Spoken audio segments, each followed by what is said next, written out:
can't comprehend how this happened. No, Don't worry. I won't send it. No. I'm not gonna send it. What were you gonna put?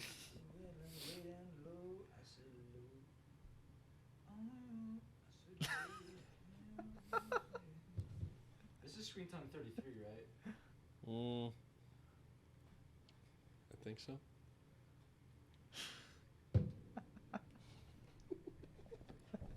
You said that. Wait. Honk if you'd rather watch the Mummy. We got Blorganzagolas. I think I remember you from the last time. What's up, dude? Sending some... What the fuck they call those in Twitch? Alright. No more music. We need it copyrighted. Get copyrighted on the YouTube upload. On screen time. I have before a few times. All right, so it's backcountry or it's twitch.tv / oh yeah. Oh fuck. Oh, I gotta go to the actual channel. I think it's Backcountry Television. That's right. Goddamn, I keep forgetting to link the Twitch chat to the stream again. It used to be like that, but ever since I changed the name, it changes the link too. So I gotta get on that.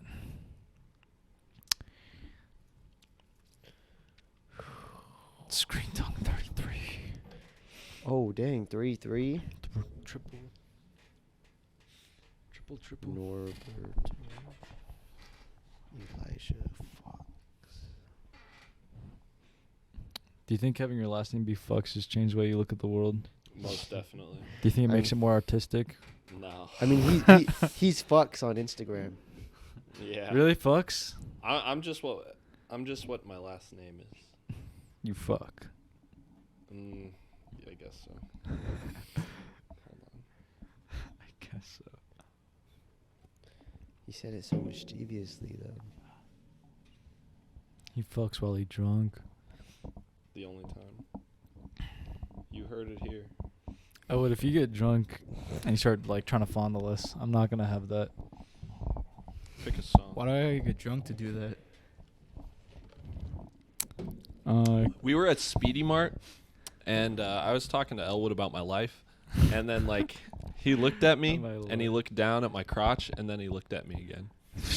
That's not what happened. That's so exactly what fucking happened. zesty, bro. He was eating an ice cream sandwich, and I was looking at the ice cream sandwich, then looking at him, then looking at the ice cream sandwich, and then he inferred that I was looking at his dick.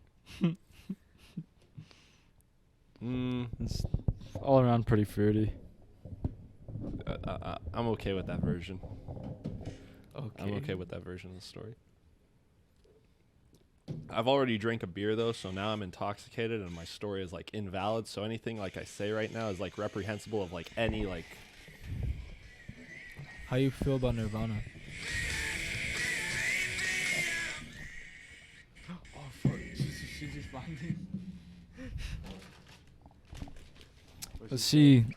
Zesty as fuck on God, dude. See, you got the fucking viewers turning on us, bro. That's what they said? 2 viewers, yeah, 1 guy. What did he say? Blorganzagolas. Blorganzagolas. Blorganzagolas. I'm just gonna call you Blorg for short. She did it herself. Bro, we're watching this girl pierce herself right now. That's hardcore. Oh, I want to do that. Oh, fuck. what the fuck. CJ did that. Does it start bleeding? Bro, because she pierced like up here. Oh. On the She bridge. pulled it out. And then she posted. It said, "I can't comprehend how this happened." What the fuck is wrong? What's going on, film fans? Thanks for being in the chat right now. We're about to talk about some great movies. What song should I pick for this? You know what I'm going to do? Wake up, Mr. West. Mr. West. Mr. West. Yeah. Yeah. On the left hand side. That's the Ducci on the left hand side. We should do a backcountry cover of that. Dude, I dig it. Yeah, we should. On the east side, that's where I met my Ramona. Oh yeah. Waiting for my Ruka. Here's my telephone. Party, a house party. And here's my telephone number. Call me. You're not the only one, but you're the best, Bradley. 3 viewers. What's up? Alrighty. I'm waiting for my Ruka. Sorry if it gets a little zesty in here. We got Elwood on the podcast. Yo. Yo. Yo. How'd you feel when the Denny's waiter dropped the Cholula the other night? He didn't see that. I heard it. Oh. I was all I like, heard it he was too. like, oh, I'm going to mop it up right now. I'm like, I got a friend who'll just lick it up for you. You guys made a new friend.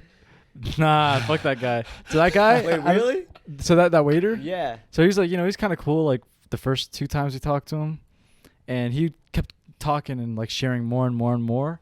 And his vibe was just like, okay, this guy's like wired a little bit differently, like more different than we thought. And I was like, all right, I'm catching a weird vibe from this guy. What did it take to realize that? I realized that when he started showing us fucking videos of him moshing. He was gonna give you the phone. Yeah. He was like, I'm about to go on my break. Oh, and he left the phone yeah. right there. Oh shit. So and then we're about to leave, and he's out on his break, and Kate wanted to go talk to him, about like the tips and shit. Well, like that. wait. You don't know the guy. Did they tell you about it? No, I ain't heard none of Our this. waiter, he was kind of cool, but like every time You saw him. I mean, the bald guy. I met Yeah. him. yeah, he kept coming over and just like talking more and more and getting like just like more like deep. Getting I don't know. more schizo with us. But like he was talking about how he would go to like mosh pits and shit, and how he was like really into raves, And like beating people up, like and he was like, but I wouldn't do drugs, like we're not all drug addicts that go to raves. He was saying Lies. shit like that. And then it was already weird before that. That's funny that he goes sober to do that. But he's about to go on his break, and he lets us know that he's going on his break, and then he's like, do any of y'all partake? Because if you do, it's okay. Like I got my wax pen on me. He said this in the Denny's. So But he said he doesn't do drugs. I don't know. And then I guess Kate didn't catch the vibe from that guy. So she's like, oh, he's supposed to be around the back, and then he wasn't in the back. So They she walked all the way around the back. Denny's to find this guy. And I was following her because I'm like, I can't just let her go talk to this fucking guy in the back of the Denny's Yeah. if he's there. So I'm following her and shit. Leave a quick tag and shit too while I'm at it. Keep going. And then we see the guy, and we're talking to him, and Kate's like she's already in a conversation with this guy. I'm like, fuck, I gotta get locked into this convo too.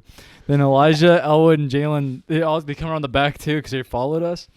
And they're like, oh, we've got to go, guys, later. I'm just like, I already know they're already like shitting on us. Just like these fucking idiots got locked in this conversation with this guy. And he talked to us for me like another like 10, 15 minutes.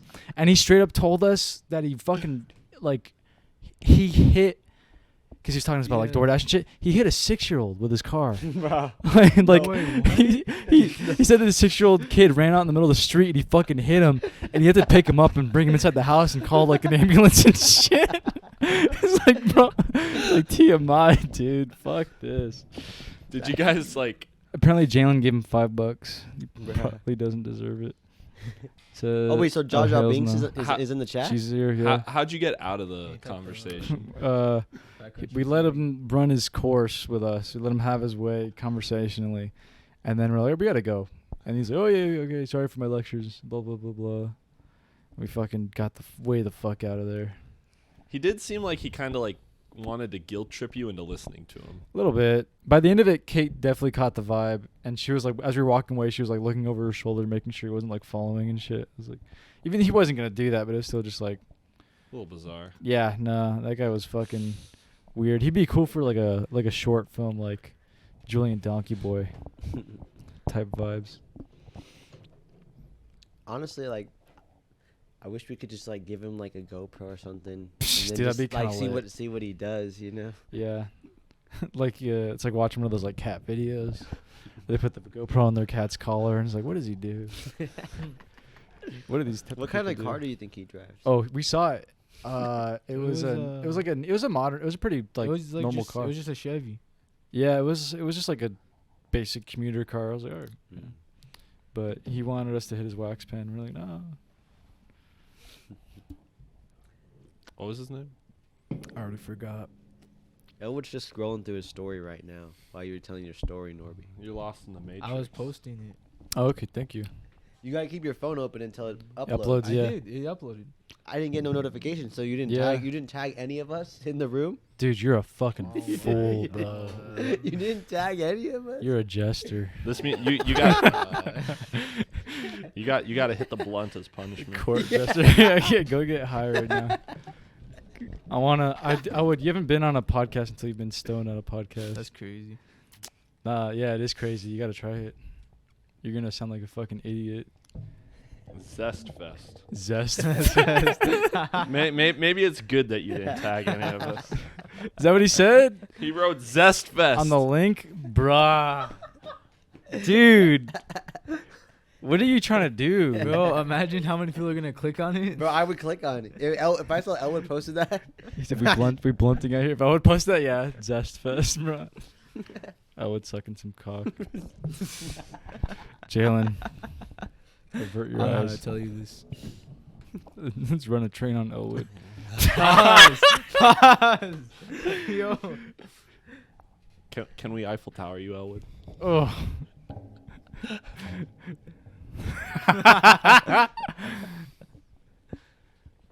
Alrighty. What's going on, film fans? Episode 33 of the podcast tube. About to talk about two excellent movies, Dogtooth and The Vanishing. But before that, what have you guys seen recently? The first 5 episodes of Invader Zim. That's the new South Park thing? No. No, What? just Invader Zim. Invaders Zim? You ever Wait, watched you never Invader heard of Zim? Invader Zim? Mm-mm. You never heard of Invader Zim? Invaders in or M? Zim. Holy shit, you never heard Invader Zim? You never watched Invader Zim? I don't think so. Yo, no way. You've definitely at least seen pictures of it. That's crazy. Invaders Zim. It's like a Hot Topic thing. Yeah. Ask Liz about it. Ask Liz. Yeah, Liz, Liz Liz would will probably love know. it. I've seen this character, I think. Is it the robot? Zigger. That one? Yeah, The that's green Zim. one? That's Zim. Okay. Yeah, the green one. You Yeah. watched the first 5 That's like seasons yeah, of this? no, the first 5 Oh. episodes. It got canceled after the first season, but it's like, I don't know. To me, that's like definitely like peak like children's content. They got away with a lot in that show. It's also just like really fucking stupid though sometimes, but I really fucking love the show. Jalen said I've known that he's zesty. I never. Blorg said I've never watched Invader Zim. Yeah, I don't know if you just check out like the first episode and I think you'll kind of know if it's for you or not by then. I watched You People, the new Jonah Hill film with Eddie Murphy. Oh, isn't that shit's been like? Is that like number 1 on Netflix? Is it black and white? No, it's not. Oh, black that's the and one white. with his therapist. Oh, Stutz. I saw that one okay. too, though. That one was pretty good. You should check out Stutz. But You People is it's just a rom-com, but about race. Would you mind getting more in the camera if that's possible, Elijah? No, like Right here? Get more in frame. All we got is your arm. There we go. Yeah, that's better. Thank you.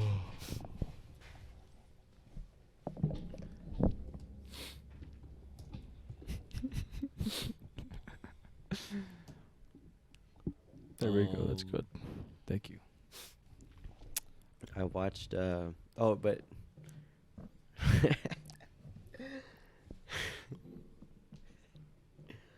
What'd you watch? nothing. What'd you guys watch? No, why were you laughing? Yeah, there's this one song made by these 2 hip hop artists, Jay-Z and Kanye West, from their acclaimed collab album called "Watch the Throne," and it's about their time they spent in Paris. And in this movie, You People, there's a joke about that song, and I couldn't believe they had a joke about the song. Was it the Who's in Paris? Yeah, because like basically it's just Jonah Hill and Eddie Murphy in the car, and the song comes on, and Jonah Hill's like, "Oh, I love this song," and Eddie Murphy's like, "Why do you like this song so much?" And he's like, "So what's the name of the song?" It's like really, it's just like it's the joke. It's like, bro, I can't believe this is in the movie. I saw, I rewatched Enter the Void. I saw Roma. Whoa. I You saw what? Roma. Or I rewatched Roma. And 5 years. we watched a shit ton of Sundance shorts. Yeah, Nocturnal Burger, Nocturnal Burger. Walk of Shame, I watched That was a Blonde. bad one. Pipes. Yo, what'd you think of Blonde? Yeah, it wasn't as bad as what everyone was saying. You know? Glad you got real? excited. Did you see Blonde? Not yet. What'd you guys see? You watched Blonde yet? I read the book. You Nah. did. I watched In the Mouth of Madness, Oh, with John Carpenter. How was Dude, that movie's like pretty like what the fuck is going on for like the first half. It's got some really cool sequences though. That's got the dude from That's really Jurassic cool. Park in it, right? Yeah, That's yeah, crazy. he's the main character. Neil. Neil. I watched Rewind Fast Forward. Talked to you about that already. Denis Pretty Villeneuve. cool. A little while ago, I watched New Jack City. What'd you think? The first fucking 10 minutes of that movie is fucking awesome. Dude, like the shots and the coverage they have for that was like actually genuinely fucking crazy. Really cool shots for like the first like 15 to 20 minutes. I was blown away by that. You didn't like the rest Beginning. of the movie? They got lazier with it and like the storytelling too. Oh, Felt See, like- so how do you feel about that? Like, in terms of a movie, if like you're making that movie and Mhm. you know that like the first 15 minutes or something special that reaches super Mhm. high, but the rest of the movie never meets that, doesn't that 15 minutes kind of hurt the rest of your film? Yeah. Yeah. Because it's just like, you know, I don't know. It's like you're catfishing somebody, you know, a little bit. I mean, obviously, it's like the rest of the movie is still like, you know, it's kind of an enjoyable watch. But that first 15 minutes is just like, dude, this is like next level. Like, even for like modern day, this is fucking crazy. that was like that Chris Rock movie. Yeah. Yeah. Wait, what? Chris Rock is in New Jack City. Is he? Yeah. I wouldn't consider He's like in that Chris What? Rock movie. He's in the movie. He's like a crackhead. Well, it's because you were talking to me about it. Like he was. Yeah, he's in it. He's actually heavily in like the awesome ass part. Okay. Yeah, the first 15 minutes is actually fucking crazy. This is Not even really just like in like the story or anything that's going on in the story. It's just like literally just like the amount of shots, the type of shots for the coverage. I was New like, Jack City. I was like, dude, this is fucking sick. I want to make some like the first 15 minutes of this movie. Wesley Snipes. Okay. Megalomaniacal. And then it's all about like drugs and shit. And I'm not gonna say how the movie ends, but like the movie has like text that's like, we do not support or romanticize drugs. It's like the whole fucking movie is doing that. This was directed by the Van Peebles' son. Is it his name Martin Van Peebles? Marvin. His Yeah. son directed New Jack that City. makes sense. Or someone New probably Jack related. City. What have you seen, Elijah? I watched Casino. We watched Casino. Ooh. Casino's a good movie. There's so much stuff like in Boogie Nights that like had to be taken from Casino, sort of. Well, I don't know, because Boogie Nights was shot in like 1996. There's like a lot of stuff in Boogie Nights, like at least like camera movement wise, that's in Casino, and a lot of that stuff's also in Goodfellas. And Yeah, didn't you say you were like, he straight up ripped off some of like the camera movements or something? You told me something. Yeah, like I that. remember watching it and just thinking like this is just too like very, very, very similar with like a lot of like the pans they do and stuff like that. Very, very entertaining though. Like the movie is like gripping to watch. But were you guys gonna say something about Casino?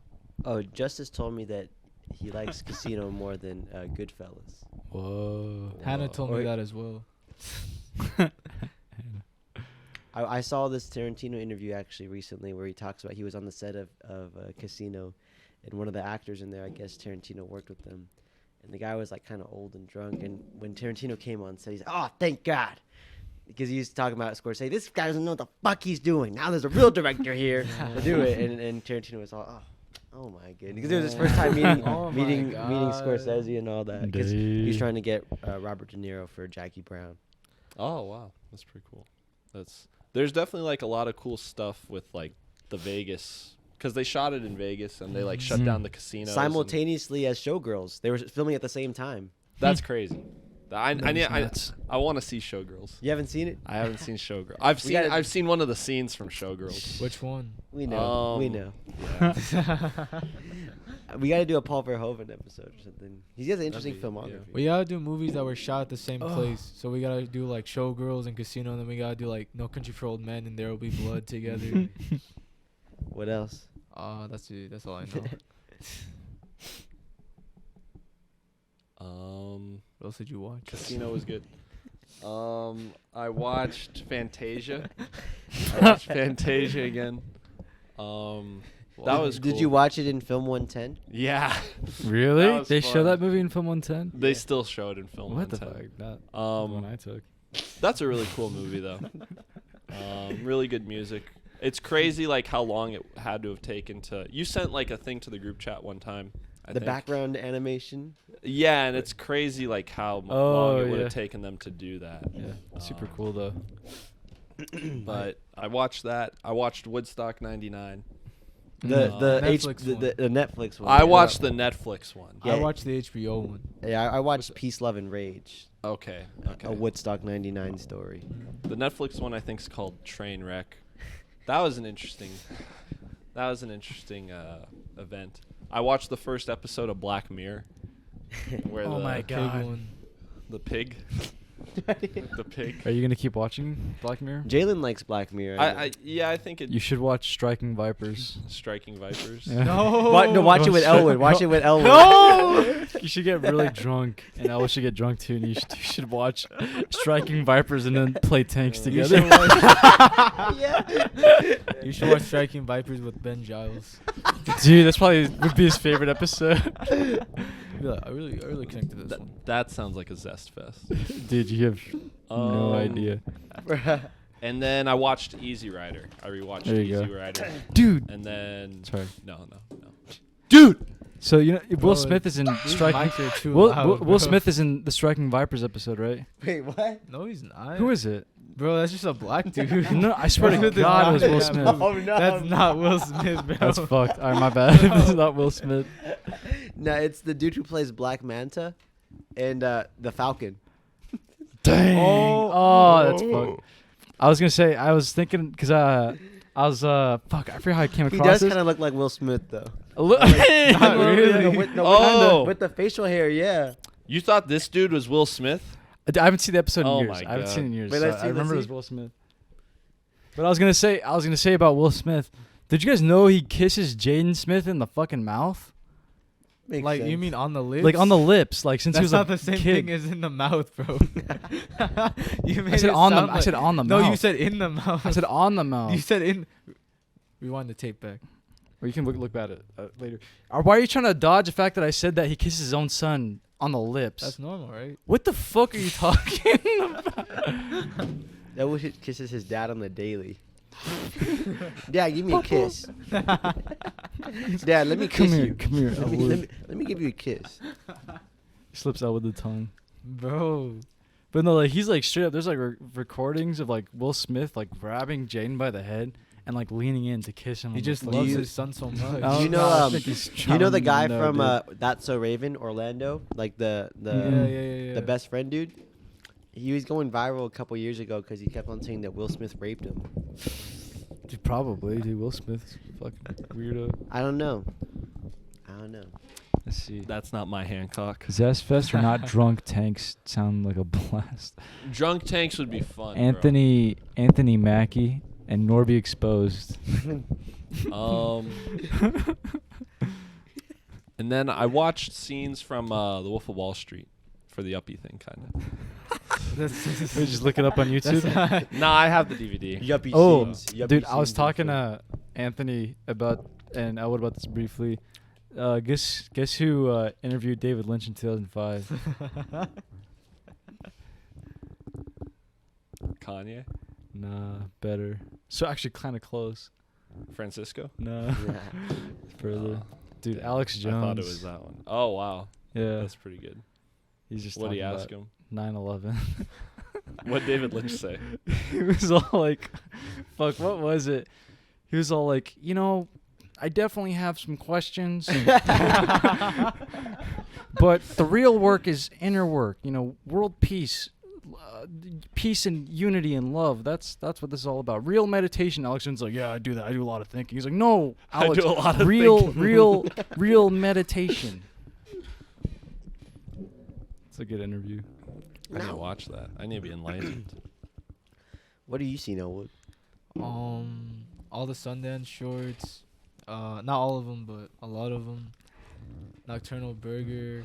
Power Pipes, Signal. Power Signal. That was good. Which is the one with the girl that, like... Oh, the burger one? The other burger one? not the... Wait, what do you mean the other burger one? The one that looked like it was a regular show? No. The one where it was, like, the girl in the bathtub.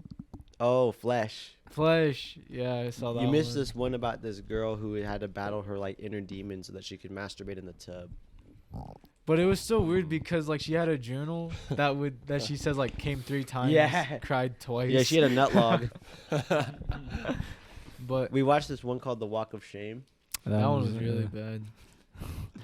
Oh, there's What was that about? Oh, no, what about the gaping... Gaping asshole one. That one was weird. That What? was like, Bro, you missed it. What Elijah. was like the overall quality of like the Sundance shorts?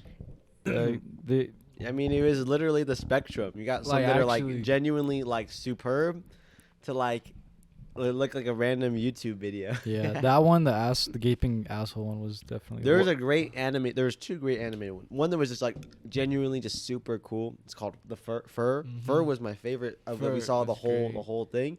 But then there's this other one, and we saw the interview with the director after, and his vision was that he wanted to see what the dreams of the Geico Gecko looked like in PS2 graphics. So imagine what that short is. But it was cool. It was cool. Have you seen, like, a Black Midi music video? No, but I've heard Black Midi. Imagine Music. what, like, a music video would look like. Car Bomber's watching too, but No fucking the way. fuck? Wait, Car Bomber. he showed me the David Lynch Alex Jones thing. And he said, "Stealing my material." Shake my head.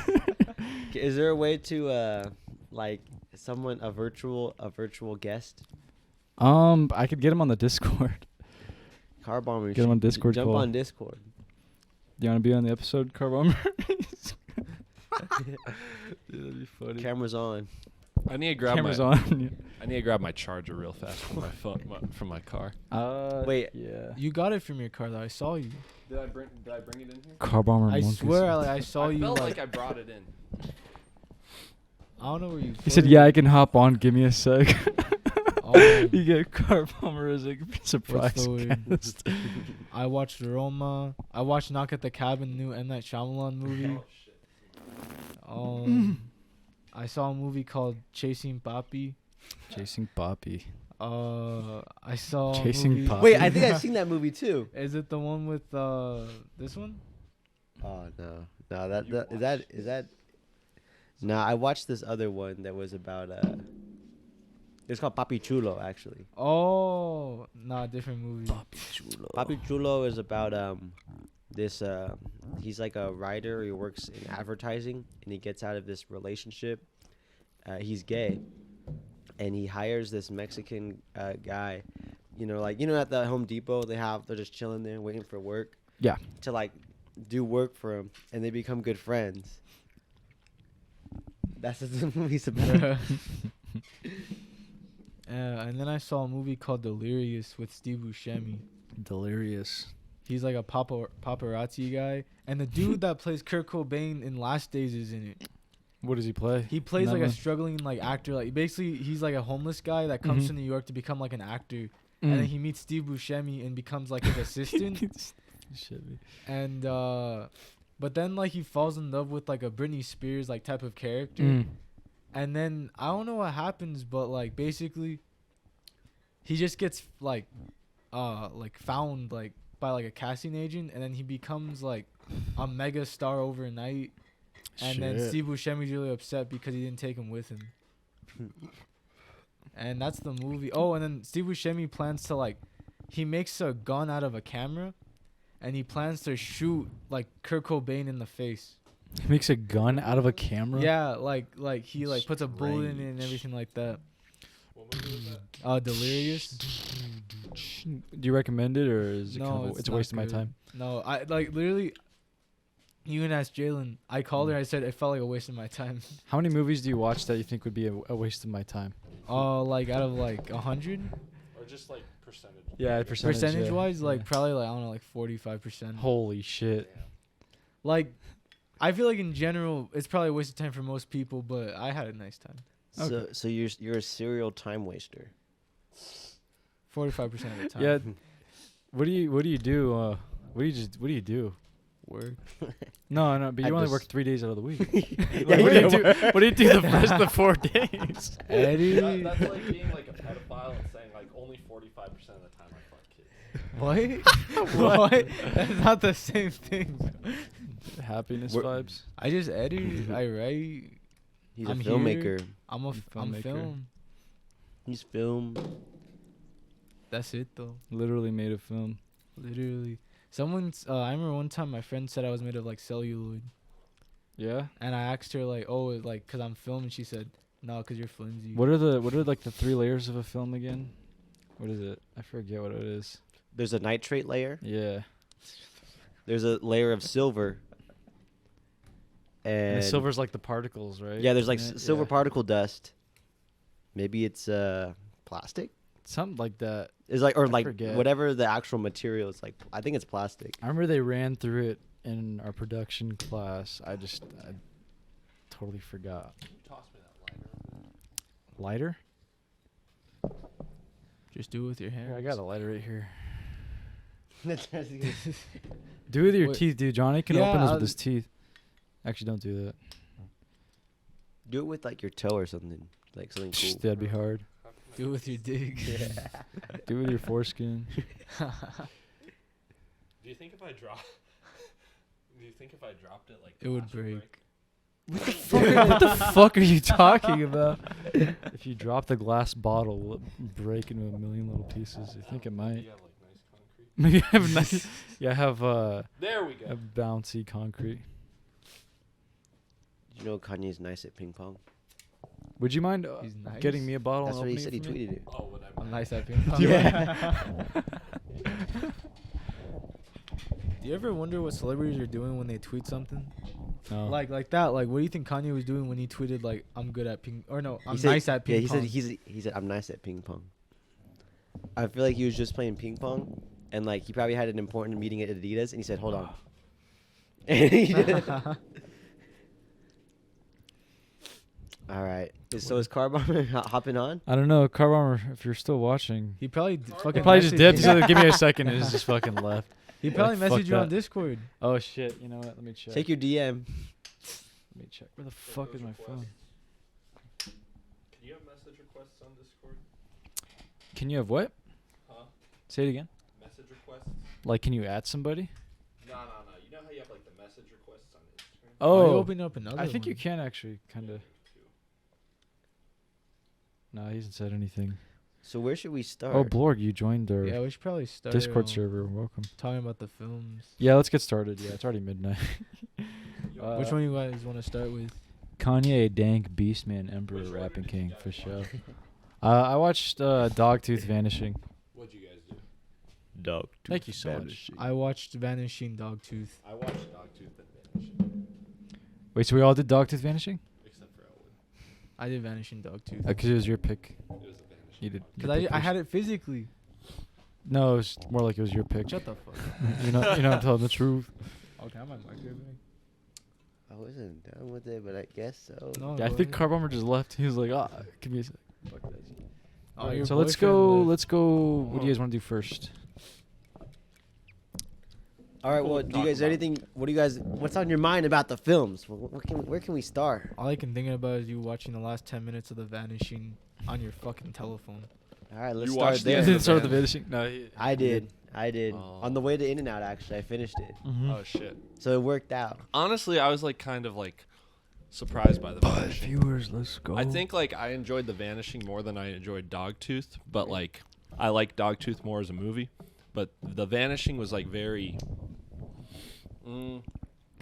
is very like story driven kind of. Yeah. Or it was just surprising just structurally, like even just how it was laid out, or even I guess I was most surprised in how much time was spent with the actual like kidnapper, you know? Yeah. That was interesting. It made it almost like humorous sometimes. Yeah. Yeah. The way he kept practicing, like trying to fucking. Oh, what a coincidence! Want to get in my car? Yeah. he like drugged himself and then timed it out. Yeah. And it was interesting because like even though it was kind of funny, it didn't like feel like really like a tone break or anything like that. If anything, it helps buy into the reality more because it isn't just one sort of tone or like dreadful mood the whole time. It felt like real life, you know. And you need that to like balance it out in there, because then the movie also turns into something that's like, it was kind of a mindfuck movie. Like I don't know if I've seen like mindfuck. not like a crazy. Top 10 mindfuck movies. Honestly, like kind of, because it was like mindfuck. Donnie Darko. Let's go. Okay, so like number 1, bro. The Vanishing is like a low key mindfuck movie, kind of. Low key mindfuck. It's a subtle mindfuck. Coming in at number 9. Oh, that's different. Nah, because it's like there's 6 that whole viewers, thing what's where up? she's like, Oh wait.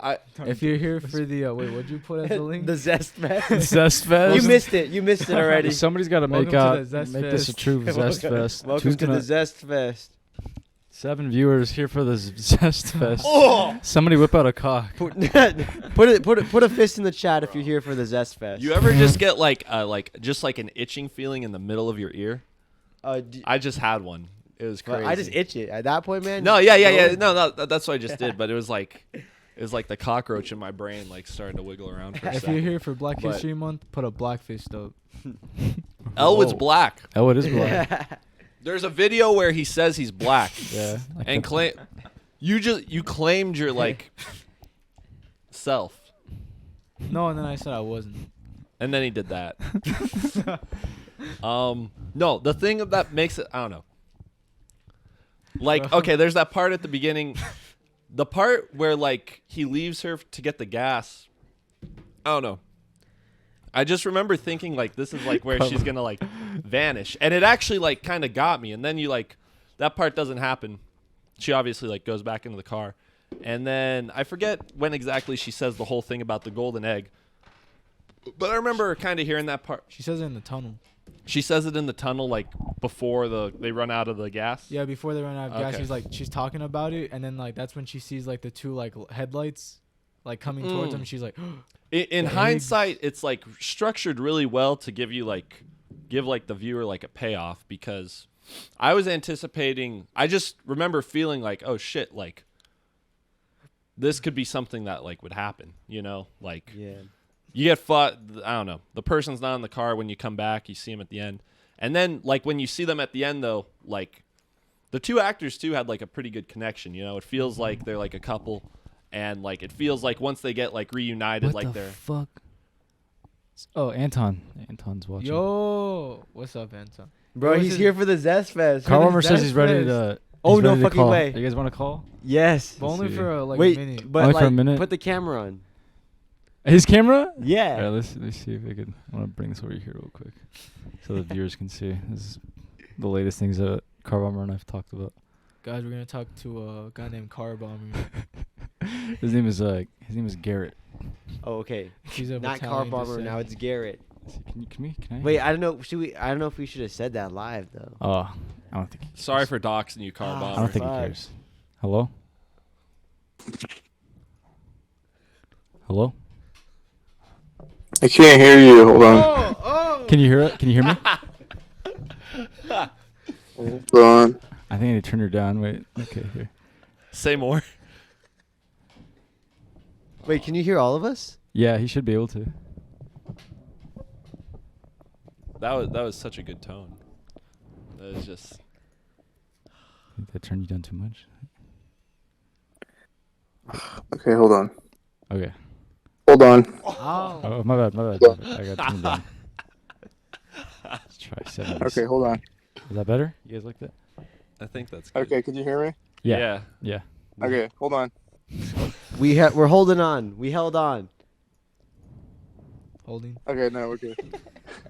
There we go. What's up? What's up, Car Bomber? Hey, Hey. Can we call you? what Can we call you CB for short? yeah, you call me whatever. Go like down to like 79. 79? Okay. 79 was nice. I thought you were like losing your hearing or something. It comes and goes. Okay. How's your day been?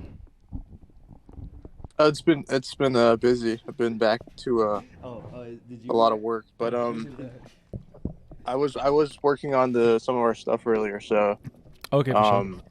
The I guess gangster computer god. yeah, I'll actually send you the audio like tomorrow morning or Okay. something. All right, that sounds good. Who'd you get to do the voice? That's a secret. You had to find out tomorrow Was it morning. you? I guess. I It's guess a I'll secret. probably be able to tell the second I hear it. You won't be able to tell. I think I might.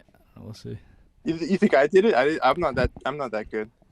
I mean, I don't know. We'll see. Is there anything you want to say live on the stream? You brought me on. What am I supposed to? I don't know. Okay, you wait, got a wait, lot to say. No, and, like, all of a Car sudden- Bomber, I got a question for you. So, like, start in order from lowest to highest. Give us your top 5 mindfuck films. Sponsored by Elijah. I don't think I've ever watched 5 movies. Period. Okay, But He's seen The Matrix. That's or that's no, do your that top makes 5. so much sense to me though. That's like that movie does make sense, that's yeah. ABCs. That's not anything that keeps my head scratching. Could That you- one makes Sure. perfect sense. Could you enlighten us with your top 5 most mindfuck just life experiences then? The DMV. That's one. All right, keep going. That was funny. I don't know. Columbine's a good one. I think if you that's- yeah, look that's a into good Columbine, You were that there? one. No. And Norby's gone over that one too. Go try to find anything about the Trenchcoat Mafia. You Pep Yeah, he knows for somebody real. he knows somebody that showed him the same I knew Twitter- someone Twitter that was thread there as and they like showed me. That was there. Shut the fuck up. I know one of the shooters. Pat wasn't there. Oh, if you haven't seen, there's an episode of Cold Case where it's about the third shooter. Bro, there might have been third 8. There might have been 8 to 10 shooters. Shit, all right. What let's about move- the bomber? All right, The bombers. what's the next? What's part number 3? So wait, we got DMV and we got Columbine. What's number 3? Those are, I don't know. Those are the 2 things I talk about. The most, Just so round I it don't- out. We I need don't- at least 3. We need an odd number. That's good, dude. This is like a Watch Mojo episode. DMV and Columbine's pretty good. We should change the Oh, band name man. to that. To DMV. DMV Columbine. Yeah, that's a great name. People who are like well into their late 20s or early 30s who use like modular synths, like as a passion, and they don't make any music. That I couldn't make by like scratching my ear. That's like the dude from fucking Frownland. Oh yeah, the producer, Yeah. the producer roommate. I might be one of those. Maybe. Mike Dean's one of the Shout out to Mike, Mike Dean. Dean. He But is. he He's made the money- ultimate. he He's, made- He gets Yeah. paid to do it though. he's the you know. ultimate.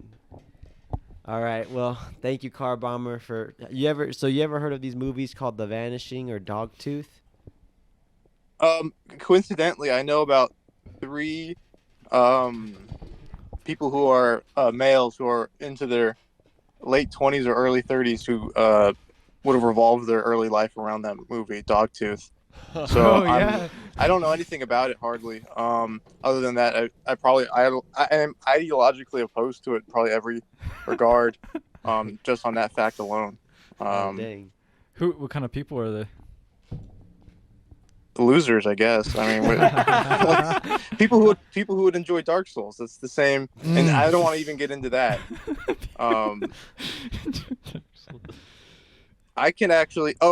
Probably the people who like really like the Japanese and don't have a bone to pick with them. Which at this point, you're crazy. That's crazy to me. And that's who I would describe. I mean, I could go into whole details, but that whole monologue is basically going to be repeated from the end of Wizard, Yeah, I can. and I'll save that. Whenever you come out here. I was talking. So are you gonna come here in April? We talked about it. Yeah. I think it was March 31st, like the last week of March, and then the first week of April that weekend. That'd be pretty lit. All right. Be pretty sick. If it gets pushed back for whatever reason, try to aim for, what is it, April 21st? April like 18th to the 22nd.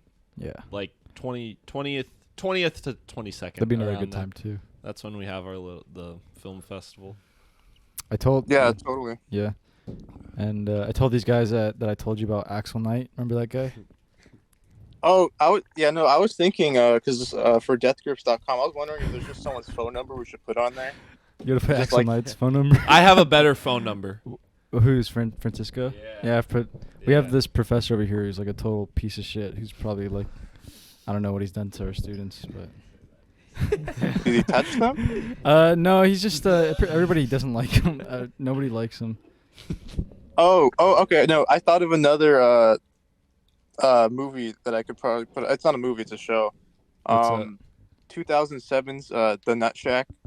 Oh, the Oh, Nut the Shack! The Nut Shack! It's the Nut Shack. It's the Nut Shack. I love the Nut Shack.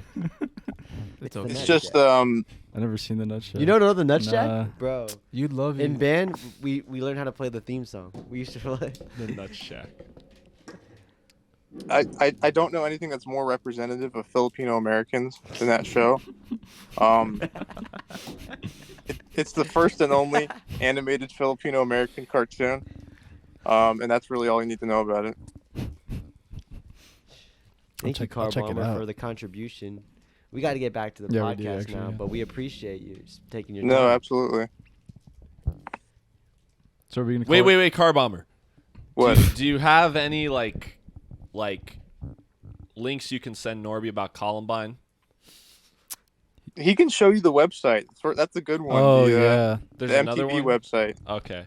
There was over the summer, a friend of mine showed me like this Twitter thread that showed like a bunch of these crazy Columbine now. This facts. one's actually kind of crazy. And like 2 weeks later, I tried to show it to Norby, and they took down the Twitter thread, and there was only like one place over Fuck. What am I doing? I don't know.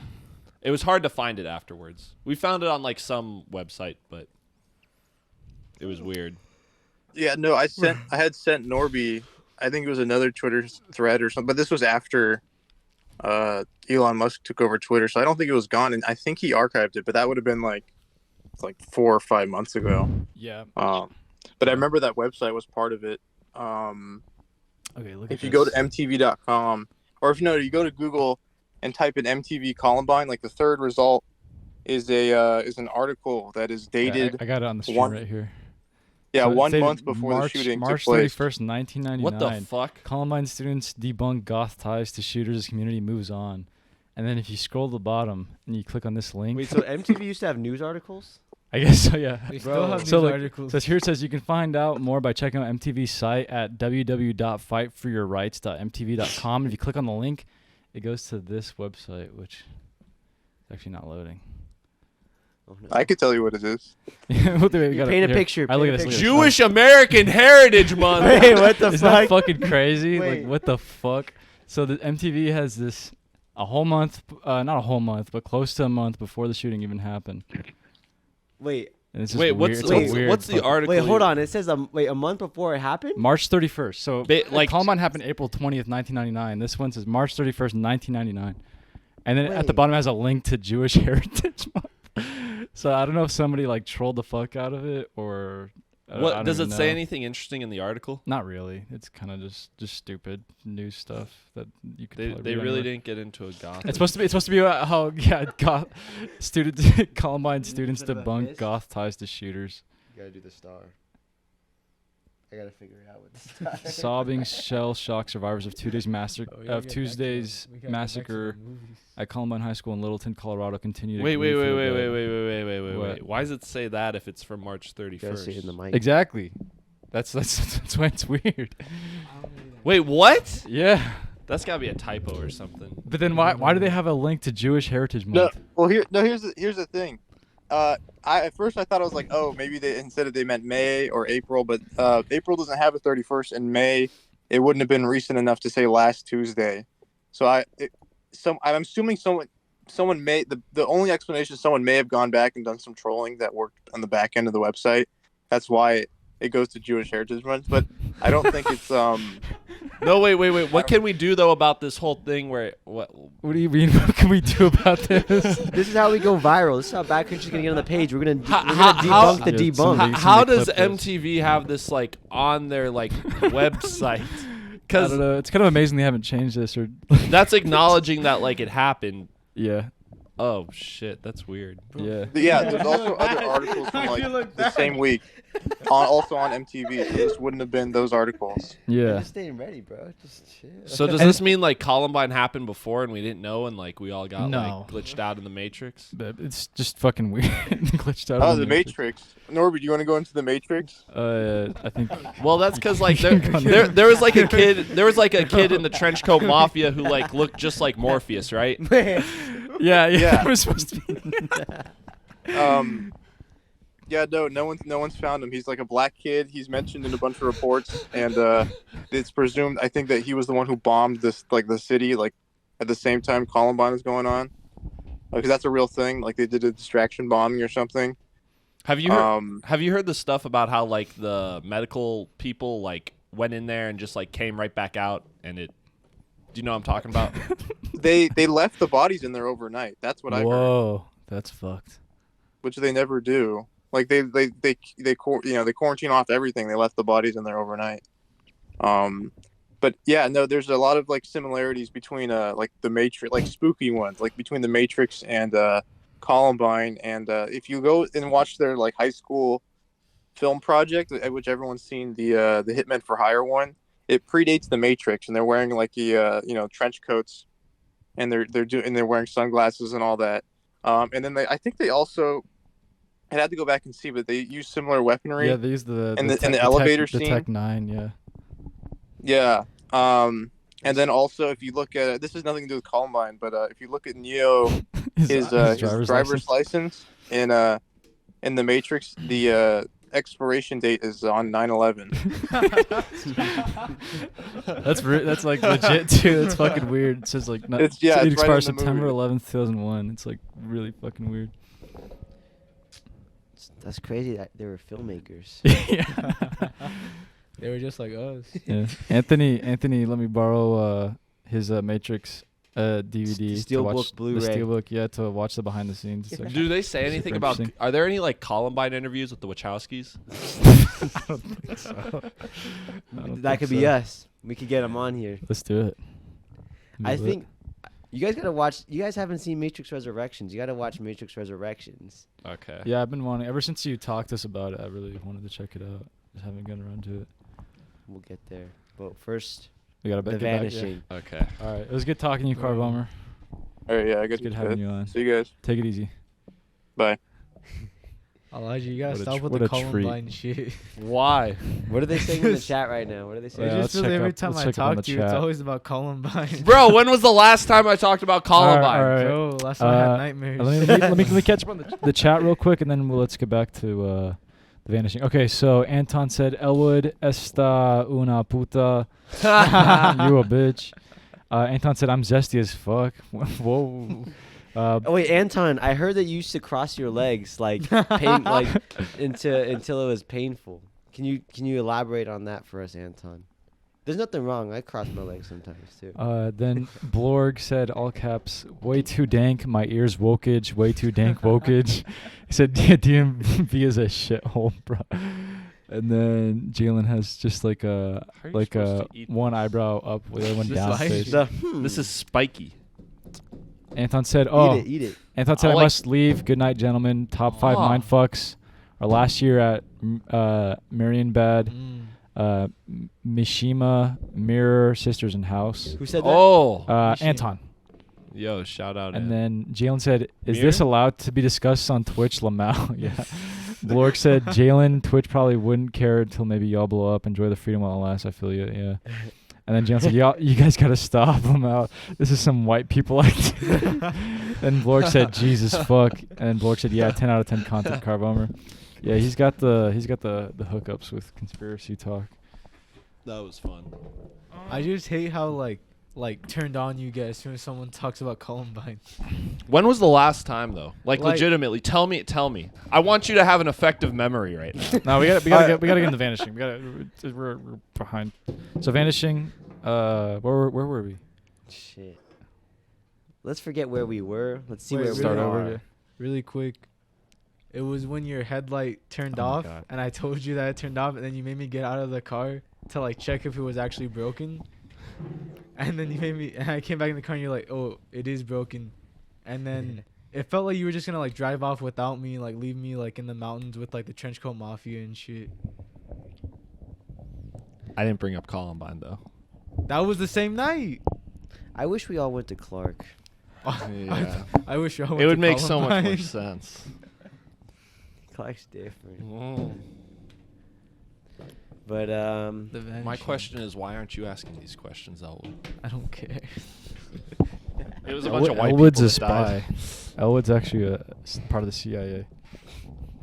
I heard this. I'm what gave Gus Van Sant the insight for Elephant. Let's go. All right, so the Vanishing. um, Um. I'm Oh, yeah, Elwood, Talk you about recommended it it. Yeah, now. Elwood, you recommended it. wait, you gotta- Elwood, yeah, yeah. start So it off. why did you? Introduce it. Introduce it, please.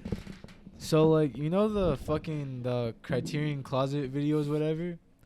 There was a few of them that I'd watched, and they would like bring out this movie, and they'd be like, "This is the Dude, scariest Justice is movie ever watching. What the Yo, fuck? Justice, what's How's it up? going, dog? made." Bro, calm down. Yeah, we Bruh. need like an engineer or someone Yeah. on the mix board for just when Columbine comes up. He said, "How's it With going, Lamau? DBs. What When y'all I up get too to? excited. We're trying to get Elwood to introduce the Vanishing. We've Yeah, been trying to- introduce the Vanish. I'm trying to talk Oh. about it for the last like 30 minutes, and Kept talking about Good. Columbine yeah, Don't forget DMV. and the and the DMV. DMV. Yeah. It's the same thing. So yeah, no, a lot of directors they'd pull out this movie and they'd be like, "This is one of the scariest movies I've ever seen in my life," and they would just like it was consistently like they'd always say like, "This is one of the scariest movies like ever," and so I was like, "Whoa, what the fuck is this movie?" And one day I saw it, like I saw it at Barnes and Noble, and so I got it, and I'd been wanting to watch it, and so now we watched it. And how do you feel? Did it live up to what you were thinking it was, or? Like earlier when we talked about New Jack City, it was like the same shit where it was kind of like, honestly, in my mind, it was the scariest movie like ever made. So when I watched it, I kind of was like, man, it really wasn't the scariest movie ever made. Like, not really. I don't know. I think it was a really good movie. Like after like I watched it and I thought about it more, I liked it a lot more. But just that initial like the last time, especially like the ending, I was like, okay. Mm. for Because Vanishing, yeah. because I went in it thinking it was the scariest movie ever made. So my whole time I was like, damn, like Who if you said gotta it was get- the scariest movie? just a bunch of directors like they bring Oh. out the in the Any- closet and Any shit. specific names? yeah, or- that's interesting. I don't remember. They were random ass people, like random ass filmmakers and shit like Mm. that. Really? It, But, it definitely didn't feel like scary. It felt more like mystery type of thing. Yeah, it was like a like. What is this? Read it in the chat so that everyone. How many viewers we got right now? We 4? got 4. Oh, Yeah. Justice said I still haven't seen it yet. But did y'all talk about Dogtooth already? And then Jansen, not yet for Dogtooth. Yeah, we're still on. You don't want to read that Vanishing out right now? loud, Elwood? I think we should. Oh. But what were you saying, Elwood? But yeah, because I went in it thinking it was the scariest movie ever made. So the whole time I thought maybe even the ending was gonna be like hella gruesome or some shit like that. Like it was gonna be like limbs getting cut off and shit like that. Mhm. Like I was waiting for like it was called The Vanishing. I was told it was the scariest movie ever made. The Criterion cover is just a bunch of dots. The Hmm. cover for the movie is just like a light poster or whatever. Like Yeah. I was expecting to be like, what the fuck's gonna happen? Like what did Mhm. happen to her? I was scared until I wasn't. scared.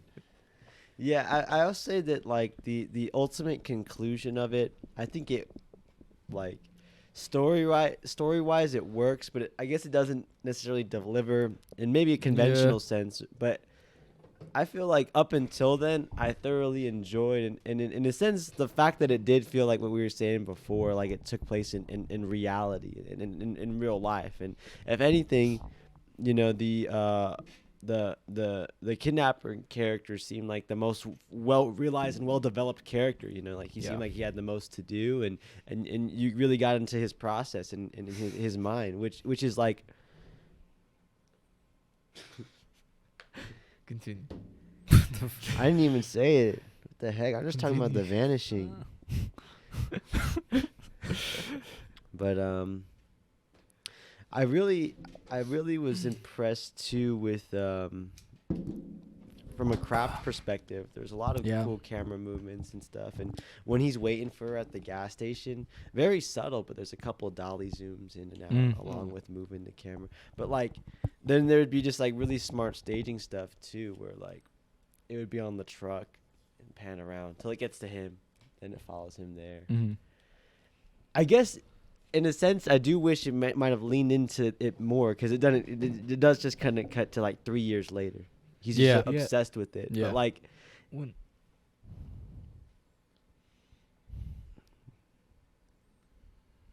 oh man, one of these jokes. what's up, Owen? When it cut to 3 years later, I was like, is it really 3 years later? That's all I wanted to say.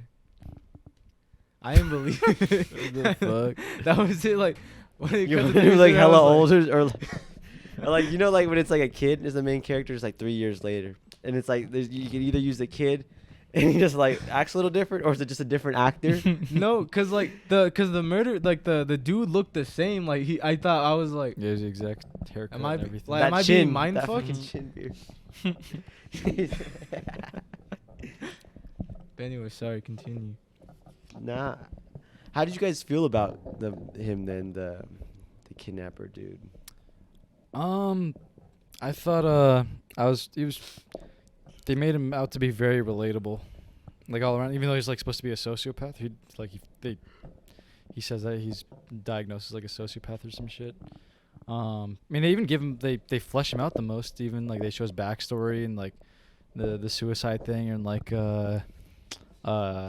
not obeying fate, right? Like trying to choose exercise your own free will and whatnot with that one like suicide jump scene. And then he saves a little girl. And so they do a lot to like really flesh him out and make him a pretty human character. And I mean, I wasn't expecting that. I mean, it's a pretty like in the genre descriptions, like they did put like horror and shit. And I was just like, it's more so just like I can see like how there's horror elements and like, you know, maybe more so horror and like the realism in it, I guess, which is, you know, that's kind of there. And, you know, I guess I can get under your skin if you let it, or if you ever saw this in the 80s. But I thought it was a pleasant movie. I thought it was just like, you know, this is like such a simple like story done in such a like executed in such a well realized way. I think the ending, I do agree, like I think it didn't deliver in such a way that I think most audiences could really appreciate, but I still you know, if that's how you want to end it, you know, I think he did a good job.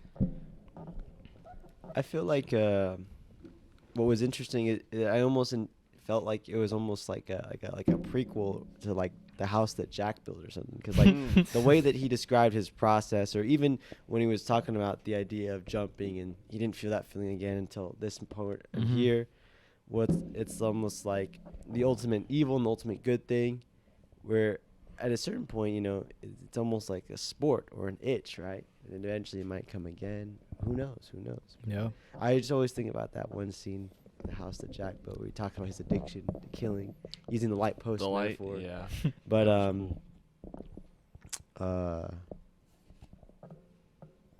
it's interesting in the last half, or in that last third or quarter, when they actually do meet and talk. It becomes a lot more philosophical, you know. It seems like it battles more with the ideas of free will or determinism, and that in tandem to what you were saying, Elijah, about the beginning of like you almost expected her to vanish a lot earlier than she ends up doing. It's It's really smart in that. And I think what you were saying too, Norby, in terms of it's almost to its detriment that we have to watch it in the present day with the sort of clouds of it being this very scary film, or even being categorized in the horror section. Because I imagine if you did see this movie, and you wouldn't be able, unless you read it in a paper or saw it on a TV review or something, you'll see The Vanishing or whatever, and it seems like it's very plain until the end.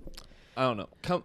I didn't look up anything about the movie before I saw it. And usually with like most of the films like we recommend, or just like in general, like I feel like what makes you want to watch a movie sometimes is like something you heard someone else say about it, which makes sense, or hearing about what the movie is about. But at the same time, like then you go into the movie with like a preconceived notion almost. I don't know. I know it like has an effect on like when I watch movies at times. So I didn't really look up anything about this movie. All I knew it was like European, and like there was a Criterion Collection for that. And even sometimes I feel like that's something that like if you haven't seen a movie but you know it's in the Criterion Collection, you know the Criterion Collection has good movies, so you're going to think this movie might be a good movie because it's in the Criterion Collection. Yeah, for real. Though. So it's like The flow. Dang, he rapping for real. You remind me of Eminem. Bars. You ever heard of Mac Miller? I was listening to the Wu-Tang Clan yesterday. So For real? I feel inspired. You ever heard Rap Devil by Machine Gun Kelly? No, but I think I like can feel what that like emotion would feel like inside someone to make those type of lyrics. But anyways, I didn't like know anything about the movie. So like when I was watching it, I was never thinking about like, is this like the scariest film I've ever seen or something like that? Not until the end. The ending made so much sense, I thought, in why, especially now, why like I feel like people would say it's like one of those type of movies. Because in order for like a movie to like reach that type of status, I feel like time has to pass, you know? And that's something where it's like this movie came out like what, 1988?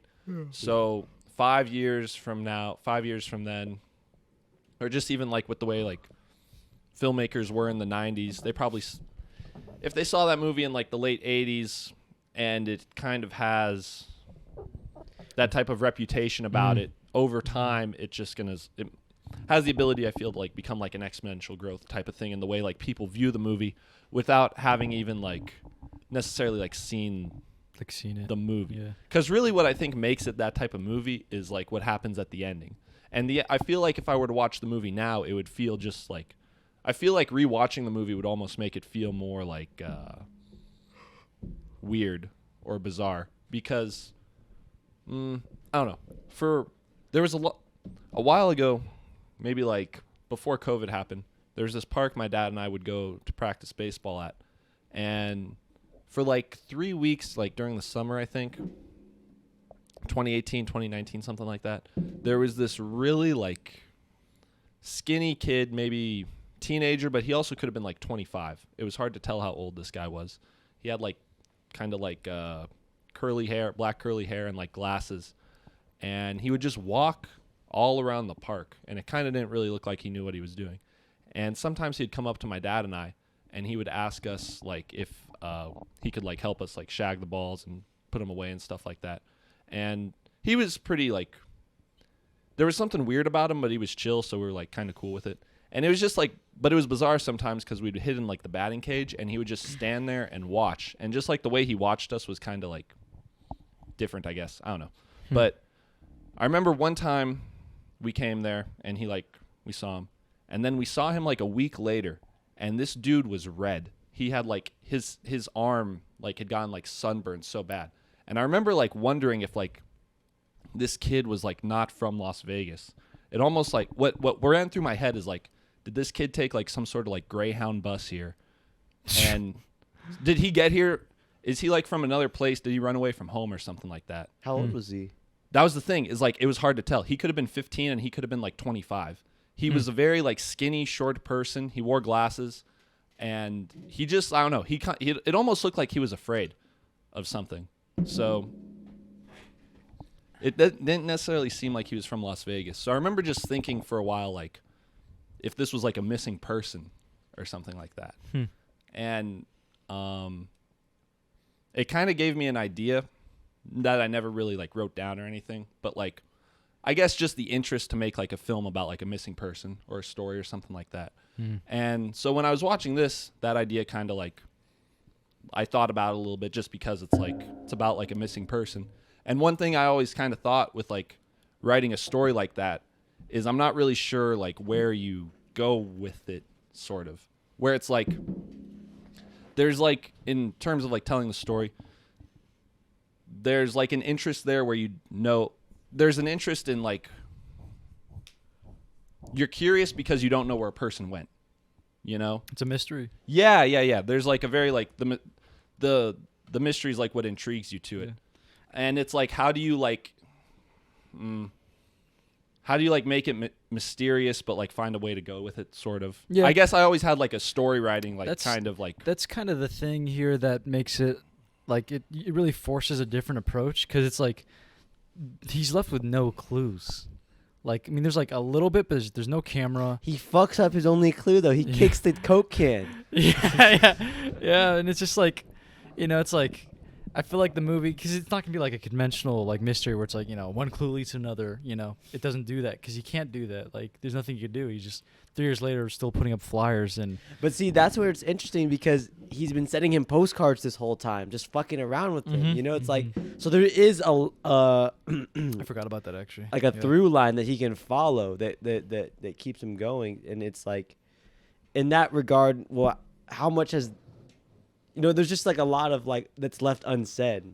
Yeah. And that's what makes it like a good like missing person type of thing. And that's why it's like, you see like those ads for like the missing person on like the Walmart or stuff like that. And it's just like weird if you think about it, because like you don't know where that person is. And it's like you can definitely speculate about what happened to him, but really like you don't know. And that's what like draws him in at the end, is like the curiosity. He needs to know. He needs to know to a fault almost. And that's where it's just something where it's like there was something weird at the beginning, not the beginning, the end too, where it's like the whole philosophy, like the free will determinism thing, because we've talked about already, was like, it kind of made sense to bring it up with like the kidnapper and stuff like that. You kind of understand his philosophy there and wanting to, express free will.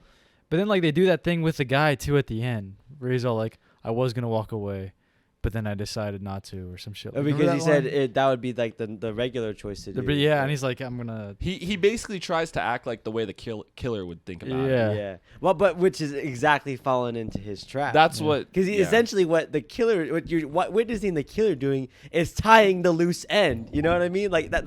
That's why the final shot is on the two missing things. It's like And then that was crazy. That's where it became a mindfuck movie, because she's like, I imagine us in like 2 golden eggs. And the pictures are like the sphere, and it's like, that's crazy. That's like, I don't know. See, I feel like it would, and this is maybe more of a personal thing, but I feel like it'd be a lot more effective if you just didn't see him in the grave. Like if it just faded to black after he drank it, and you see that they're missing. Like you don't. That's the thing though. That's almost like a cop out in a way. I guess. And I feel like why it works here is, if someone were to go missing and you couldn't find them, like the killer could have like cut them up. But like if you just buried them alive, and then there's that part at the beginning where they say like they heard screams coming from that place. That would have made sense, because when he buried her there, she would have still been alive and she would have been like screaming underground. So it just felt like, I don't know, it felt like it made sense within the rules like the film had kind of made for itself. Yeah. Yeah. It's just I don't know. There's just something about the burying alive thing. I don't know. Maybe it could have been. I don't know how to change. I wouldn't know how to improve it. It could have been more creative, I think, for sure. I feel like that's what made it so scary, though. It is like very, once you got in there, you're like, oh fuck, this guy's actually like, this guy really is condemned, evil. yeah. This is like the polar opposite of saving the little girl. You're like saving someone from like water. What's the polar? You're saving someone from like drowning, from like sinking to like the bottom of like a lake or something. What's the polar opposite of that? Putting someone that's alive into the ground. I did really like how it's literally just like, not necessarily like a tragedy, but it's just like, who wants to make a movie about like the couple that gets kidnapped in like a weird way, or like goes missing, it's like, that's what this movie is. It's just like showing you this weird happenstance of events of just like this couple that is just gone. So you're saying it's like the walk of shame. Yeah, a little bit. It's like the walk of shame. That's what that one's about. No. Basically, like the guy, he says like, I went to a Goodwill and I saw this this army jacket, and I wondered what the story was behind it. And then the film was just about like the wife of the guy who had the army jacket or whatever. Norby just, I was at the Walmart and I saw the missing person sign. Yeah. And I just wondered what their boyfriend was doing. But what was I gonna say? Shit.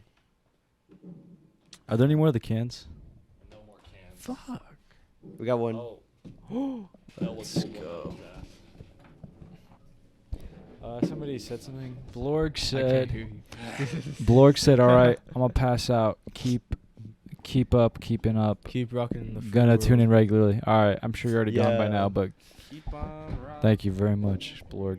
Hope Um, to see you in more live stream.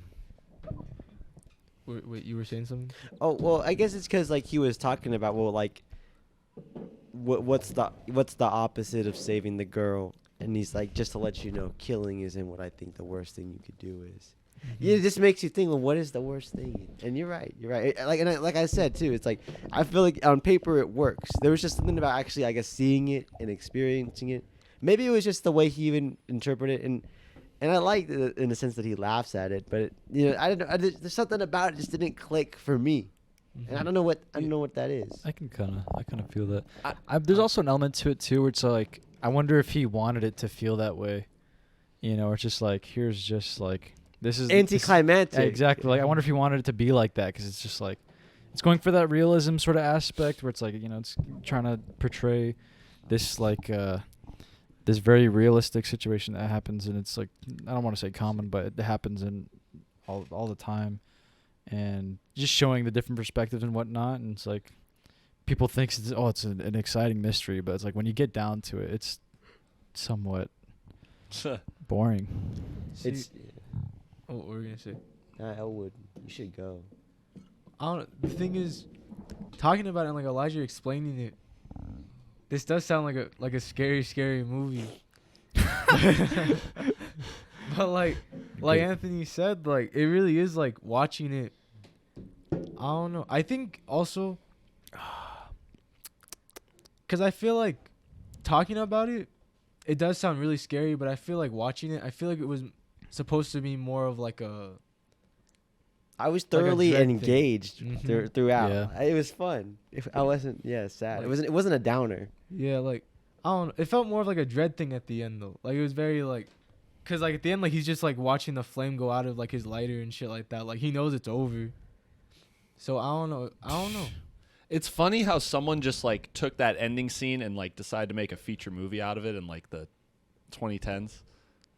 Oh, Buried with what the fuck is Ryan that? Reynolds? Ryan Reynolds. Ryan Yeah, Reynolds. yeah, I What? forgot. He's you guys know- he's buried alive. Did you guys know Buried that The alive. Vanishing got remade in America in the 90s? Jeff Bridges Yeah, is Jeff in it. Bridges. I saw that. Really? He remade it too. Yeah. That's crazy. I wonder. Low-key, we gotta check that I read out. the description, and they make it seem a lot more like Taken. Yeah, no. See, I feel like in the American version it would just be Taken. Yeah. But like I don't know, with this film, it felt so I don't know.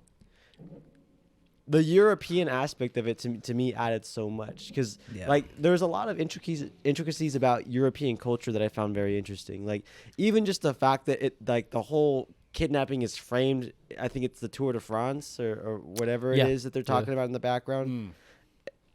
Mm. And the fact that it like even when they're like showing the kidnapper's sort of life and backstory and all Mhm. that stuff, like just certain things, maybe it's more pertaining to French culture, but like his daughter like confronts him like, do you have a mistress? But like Mm-hmm. she doesn't even like say it like she's trying to like scold her dad. He's like, you're old enough to have one. Like, and it's like it's like a very matter of fact thing. I'd understand. Yeah, and even but like there was a lot of weird things or like just like out of the normal things like when he ran into the volleyball instructor and she basically gave him the tip like Yeah. go to the gas Yeah, station. that shit was fucking weird. I was like, what? And it like there are certain things like that I don't know how to describe or what point to make out of it, but those little details and stuff to me added so much to the experience of the Yeah. movie, because the fact of the matter is that the way that Europe is sort of mapped out and structured is that it's a lot like once you're in Europe, it's a lot easier to go from country to country. So you're going across a whole bunch of different people. If you're in a place that has a lot of traffic through it. The fact that like she's like learning French, and that's how he kind of is able to like suave his way in there, sort of. And that's a great scene too, because all that stuff that he prepped in practice, it was thrown out the window. You know, it was just That's a like really true good scene. spontaneity. Yeah. I will say it was kind of. There's a part where so like the part where he explains how he kidnapped her. Mm-hmm. It shows it from like a third person perspective, and maybe that's implying that he's telling the dude the story from like that sort of perspective. Because there's a part where she looks and she sees like a picture of his family. Yeah. So in a way, it's like, did he know that? Did he see that? Or is he just like saying like, she probably saw this? I would have to think it's like him saying to the dude, like, she probably saw that I had a picture in there. But then at the same time, like, this dude's methodical. Yeah. So it's like, he would either, I don't know. I feel like he put it there on purpose. Like, Yeah, now it makes me want to watch to see if there's anything else that maybe hints to that, or if he even keeps that picture there or not. Because I feel like there's other shots that have that. Yeah, there is. So it's almost implied that it's just there because he keeps it there all the time anyways, you know.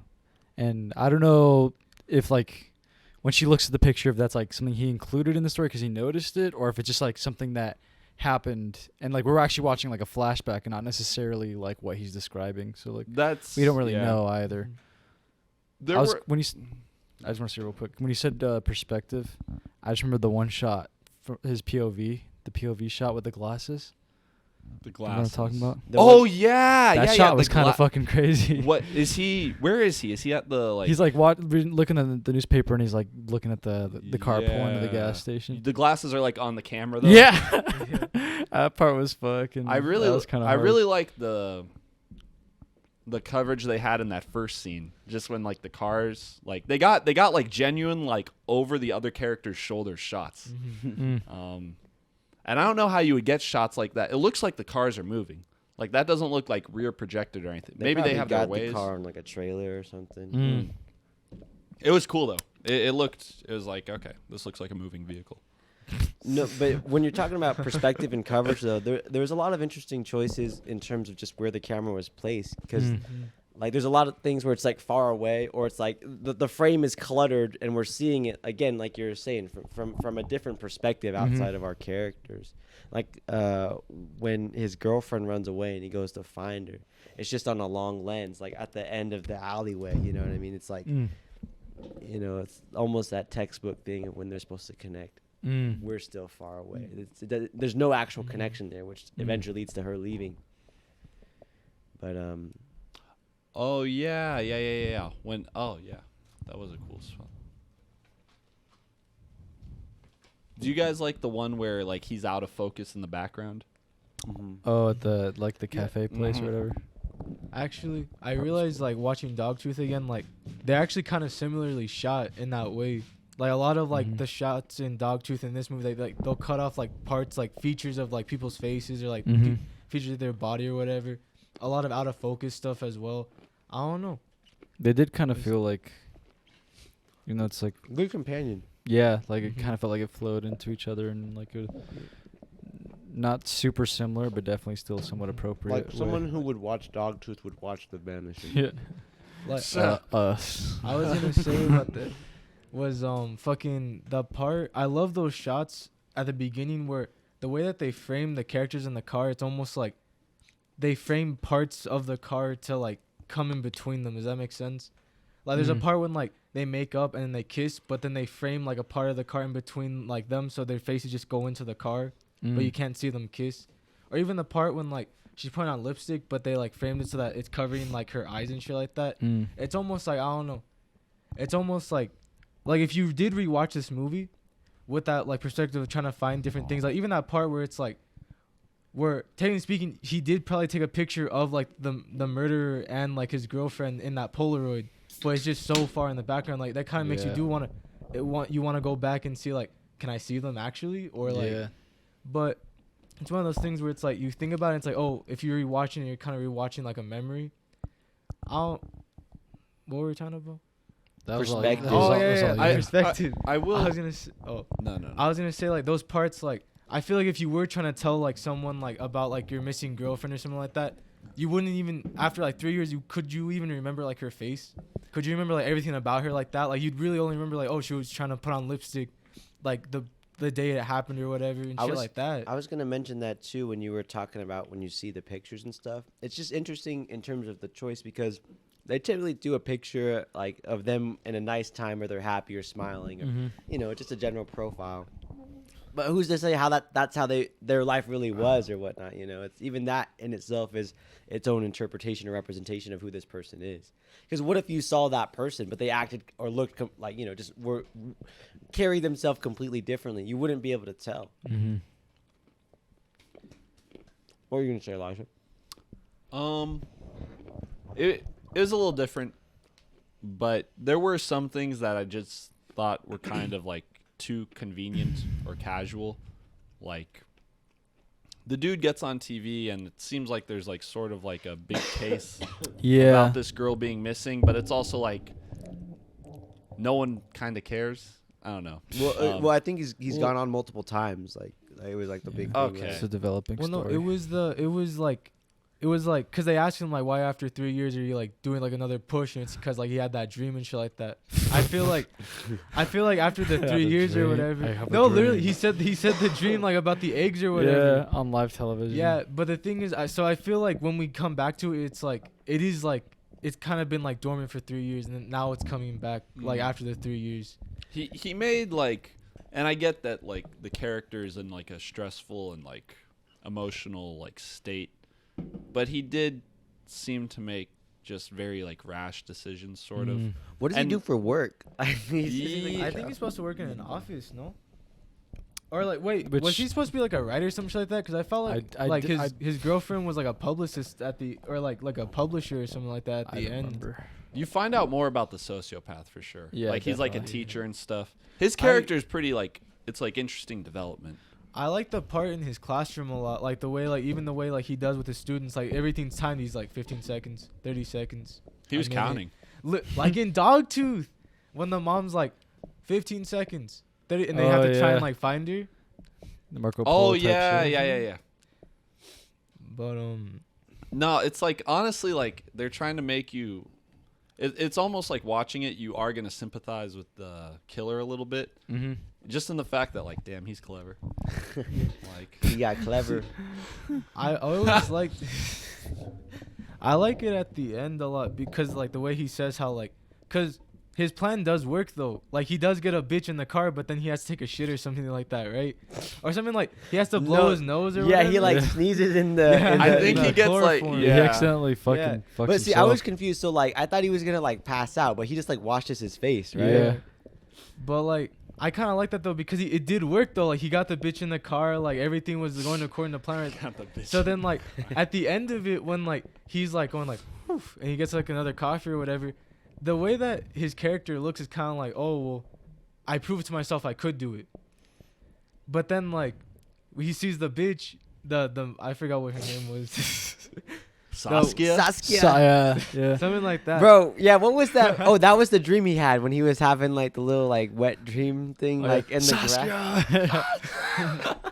Okay. But like, and then that happens, like you said, like it really is like just like spontaneously, like, oh, it happened. I like the way he describes it, like it shouldn't have happened. Like I shouldn't have like. That's probably like that's such a great way to write that scene too. Yeah, It's just like- like it's like, oh, you know, he planned it and he was doing all this shit, and then it's just like showing.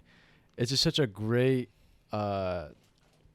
subversion. Yeah, You because know, he it's has the just- fucking R thing. Yeah. He says like, I'm a Yeah, salesman. and For he's like, this. he's like almost actively trying not to do it, and it's like Fate's just like, no, do it, go, Yeah. no, do it, bro, do it, bro. Like, come on, you deserve it. Yeah, it's like, it's like you proved you could do it. No, do it, dude. It's just like And it's just such a just you wanna turn good it- writing. That's probably the best. We're like clipping almost every Yeah, time. bro. Yeah. Please turn it down, please. I Oh, just the don't- audio? I just don't want your mixer to get The fucked. mic. Oh yeah, okay. What's so? Hello. A little more. Hello. That's better. Hello. Thank Yo. Okay, there we go. But yeah, no, it really is Make sure they like. can hear us. Chat, can you still hear us? There we go. All right, fuck yeah. But yeah, no, it's just so. I like that a lot. Like, I don't know, cause the reason why he does all this is cause his daughter calls him a hero. So then he's like, "Am I really a hero? I gotta test this hypothesis." Yeah. And he's supposed to be a sociopath. Mm-hmm. I read the Wikipedia. Okay. And no. I read this one part in the Wikipedia where it's like, they basically they didn't say he's a sociopath. They said he realizes he doesn't have a conscience, which is like, I guess, is that that's the like a same sociopath? thing? Yeah. Okay. It's like Do you guys feel like you have a conscience? yeah, definitely. No. That makes perfect fucking sense from you, Elwood. So how much does it weigh on you, or how much do you bend to it? It depends. I don't. Depends. I feel it's like, when you did something right or wrong, and you can kind of like go like a little bit amount of time without like admitting it to yourself, but then you reach a point where it's just like you're gonna realize like you fucked up, whether like you want to or not, sort of. And hopefully that has like an effect on the way you continue about like your life or daily routines. Justice just said, y'all all have an inner monologue, right? Feel like that's the real test, yeah? Inner monologue. Some people don't even think. Wait. Like, how some people can't even think in, like, images at all? Like, they can't picture an apple. Or, like, they can't think in thoughts. Or they can't think in, like, words and shit. They can't think in words. Yeah, they can't. They Like, there's think some people who just straight up, like, can't think, like, properly. I don't know. So, I don't know. I guess people are, like, sociopaths. I watched this like WWE thing last night with like Andre the Giant and Hulk Hogan. What? From like the 80s. It was crazy. Andre the Giant was in like some serious pain, bro. Yeah, Like, yeah. His back was fucked, and he Yeah. was going on there, and like, it was wild. What does that have to do? Nah, it was actually, it was like 80s like wrestling, like WWE WrestleMania type of stuff was like entertainment for sure. Hulk Hogan was crazy. Was it real back then? It's no. It was never real? It was very far from real. But it was also like these guys were probably like obviously like working out, and there were like certain things they were like enduring. It's still very physical. Yeah, like Yeah. there are times where they are like They're still- risking getting injured. And And they're shit. like, they still hit each other pretty Yeah. hard. Like even like modern day, I don't know when they're using the light tubes and shit like that, but that's like such a staple. And like even like backyard wrestling, people are like hitting each other, and like Bro. they bleed and shit. We have to watch. What's his name? What's his name? Dewey from Scream. David. David Arquette. Yeah, he's a professional wrestler. Oh shit. He has a documentary. It's called I Am David. Who's the wrestler that fucking killed his wife and son and Oh, I Chris don't know. Benoit? Is that his name? I don't Chris know. the Benoit? dude's Chris name. Benoit. That was a fucked up. I remember being like 8 or 9 and hearing about Chris that, or like Benoit. how I was like a little kid when it happened, and it was just like that. How do you spell his name? I got scared. It's like Benoit.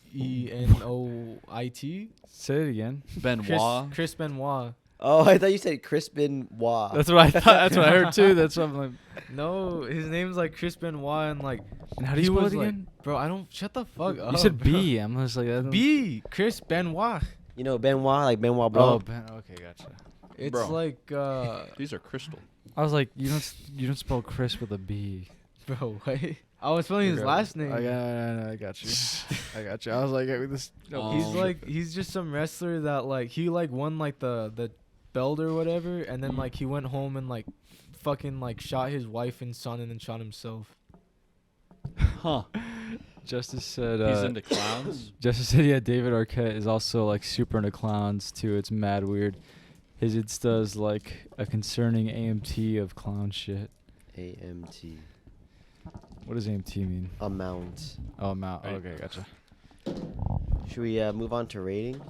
Yeah, I'm down. Oh, last thing I wanted to say was the music, though. You know, it was very of its time, Super 80s, yeah. but I don't know, because part of me wished that was the only thing that made it almost feel dated. And not Yeah. necessarily in a bad way, but dated nonetheless. But at the same time, I feel like if you saw it in 1988 or 87, whenever it came out, it feels contemporary and more like it could happen. You know, that Yeah. those are the sounds of the time and everything.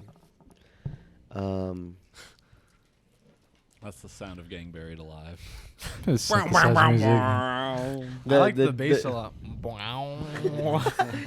the dude from the roommate from fucking Frownland, he did the score. Sounds like he did the For score. real. Dude, I listened to that dude. The He made Plantasia. he made a mixtape and he put it on the Alara website. Oh yeah. It's fire.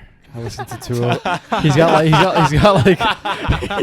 he's got 6 mixtapes, I think, at least. He's probably got more. It's fucking good. The sincerity that you said that with. was, You know, like, it's fucking unmatched. fire, bro. It's really good.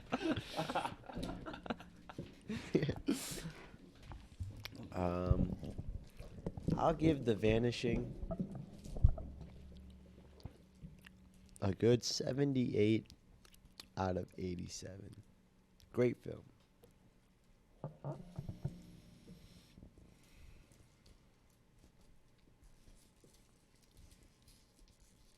Which way are we going?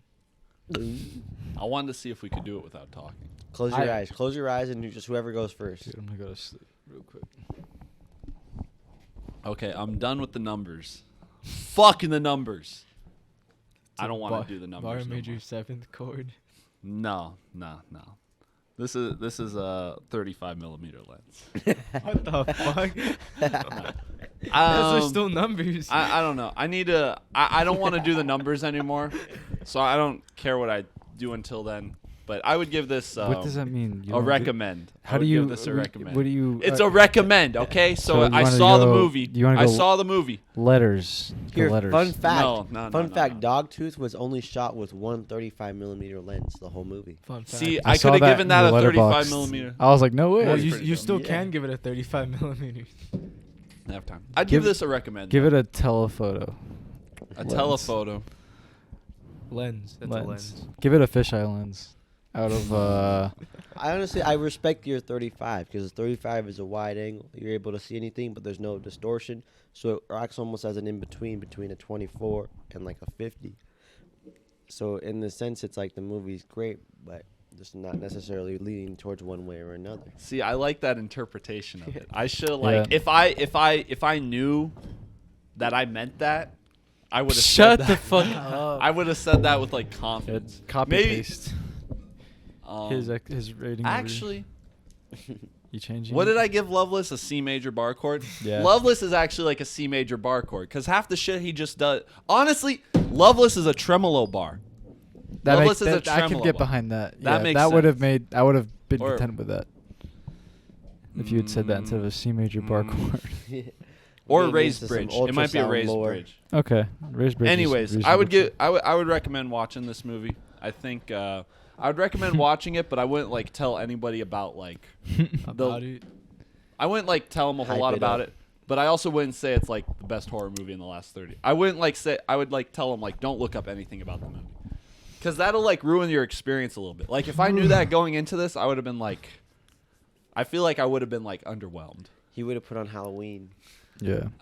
See, like that's the thing too about Halloween is like if you show any like generation following this Halloween, they're gonna be like, and I don't know. If for some reason someone's like in high school and hasn't seen Halloween for some weird reason in like 20 years, but they're like really into movies and they hear like this shit about how like Halloween's like one of like the best horror movies They'll ever. hear Elijah saying, They're gonna hear it and yeah, don't listen to this. They're gonna hear it and then like just like think it's like. When they see it, they're just gonna be like, "Oh, this is what this dumbass is talking about." Like, "This isn't Halloween Ends." oh boy, Halloween ends.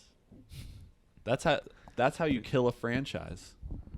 That's how you end it. That's how you. Yeah. Oh, Justice said some shit about your rating. He said, That's a stupid fucking rating. Justice said, I think Call Me By Your Name was also all shot on a 35 millimeter lens, and he also said 35 millimeter Supreme. And Elijah Garcia, what's up, dog? He said, I saw the new Halloween in an early preview back in June. What? I had to sign an NDA to not spoil that he died. Ow! You could do that? Wow. I turned it down and he still found a way to clip it. Wow. That's crazy. Yeah, how'd you? He knew how'd in you do that? June. He said, "Lol." He's been walking around. He said, "Yo, I got $40. You got $40 to watch it. That's crazy." How'd you get that access You though? got paid to watch Halloween, bro. What'd you think of it? You've been watching it for We free, watched it. Elijah? We watched it for the last screen time. It's crazy. Back in June. That's crazy. I want to buy the Halloween 2 special edition.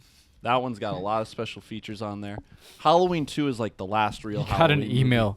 He got an email to watch it. That's how he got it. Bro, you got to get on that email list. For real. Backcountry has to get on the email list. Yeah. What do you mean? We need to Eli, get a Eli gets a sponsorship. lot of like crazy job opportunities too. Thought it was memes tip I met. Did you director. tell He him met- when he You died? met the director? What? That's You met crazy. David Gordon Green? No way. He didn't meet him. You're so jealous, bro. Are you jealous? No, not really. That guy seems kind of. I don't know. It'd be interesting if like it was for like another movie He's than in Bones like and All. the Halloween. He is in Bones and Bones All. and All. Yeah. He's in Bones and All. Anyway, The Vanishing. Norby. I give it a 0. Shut the fuck up. I give it a 0 because I was a piece of shit. I'm just kidding. I'd give it. Let me think.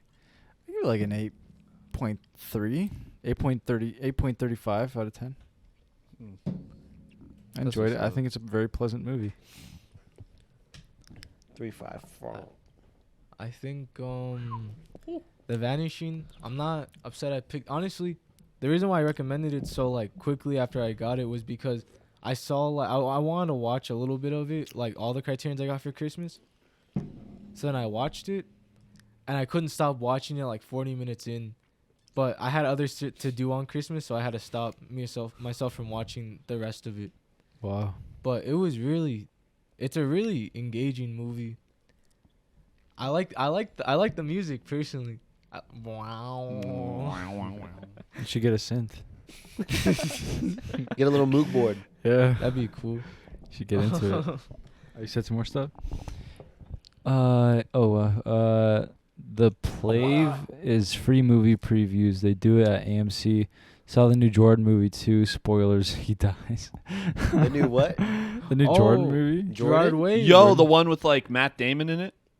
Wait, what? Matt Damon and Ben Affleck. Oh yeah, yeah. They're It's making. called like the one. some bullshit. Like, what? 'Cause they're about- making the it's Nike. Yeah, they're making the Jordans. Oh. Does the shoe brand die? Does it get burned down? It's 1:30. We gotta start moving. Michael Mann's making a Ferrari movie based off of the guy who made Ferrari. Okay. Did you rate it yet? Owen? That'd be interesting. Oh, out of 40 bubbles, I'm gonna give it like 32 out of 40. Bubbles. It's really fucking good. I'll have to rewatch it because honestly, talking about it, it makes me want to go rewatch it again. Kind of does, yeah. Let's the go watch it performances again. were pretty good. Yeah, they were. They were really good. I need to use the restroom real fast, but then you Okay. want to do Dogtooth? I'm gonna get some water.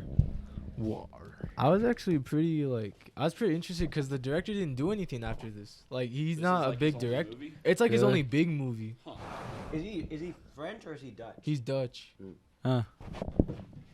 What other Dutch filmmakers do you know? I don't know any other ones. Did you light the candle? Yeah, That's pleasant. Did you light it or did Anthony light it? I lit it. Thank you. I like the candles. You're welcome. I like them too. I lit one. So we just finished talking about your movie, Elwood. Yup, How's it feel? feels pretty good. Yeah. I'm glad everyone liked it though. Like I feel like sometimes when we watch movies, there's not a lot to talk about. Like Halloween Ends, we just kind of laughed a lot. I mean, there's not much to. That movie's literally a joke. But like I don't know. I feel like even sometimes with like movies that like we do care about more, I feel like we don't talk about it a lot. But Yes. this one, I felt like we talked about like a lot of it a lot. I think it's only happened like once, where it's like everybody loved the movie so much, They're just like, yep, We have nothing to talk everybody loves it. about. I think that only happened once. I don't even know. I don't even remember which one. It was but Elephant. Maybe it might have been Elephant. Yeah. Bro, I gave it to my friend, and he said that he put it in, watched 10 minutes of it, and then turned it off What a fucking asshole. because he said that he hated it. What movies does He he just like? didn't like the approach to it. I have no idea. Like, I asked him, like, what didn't you like about it? He's like, it was just everything about it. And I was like, what do you mean everything about it? Like, which is weird because he's a Gus Van Sant, like, super fan. Like, Really? He loves, like, To Die For. Really? Yeah, he really likes that movie a lot. The heck? They're Oh. showing that at the New Beverly this Oh month. my god. Wow. That fucking place. So crazy. Are you gonna hit up New Beverly when you do the theater reviews? I gotta start in Las Vegas though. Sure. Or you're talking about the Beverly? I think maybe the Beverly. No, yeah. no, I'm talking about the New Beverly in L.A. No, I mean Oh. the one here that's looks like I don't shit. know. I don't know what they're playing. here. We're gonna go. but I'm going. Don't act like you're not gonna go, bro. Did you get your ticket? Yeah, I'm gonna go and fucking egg their Posh-rated? shit. Is it Sunday? Is it this Sunday? No fucking way. It's free, No, right? it's not. It's in March.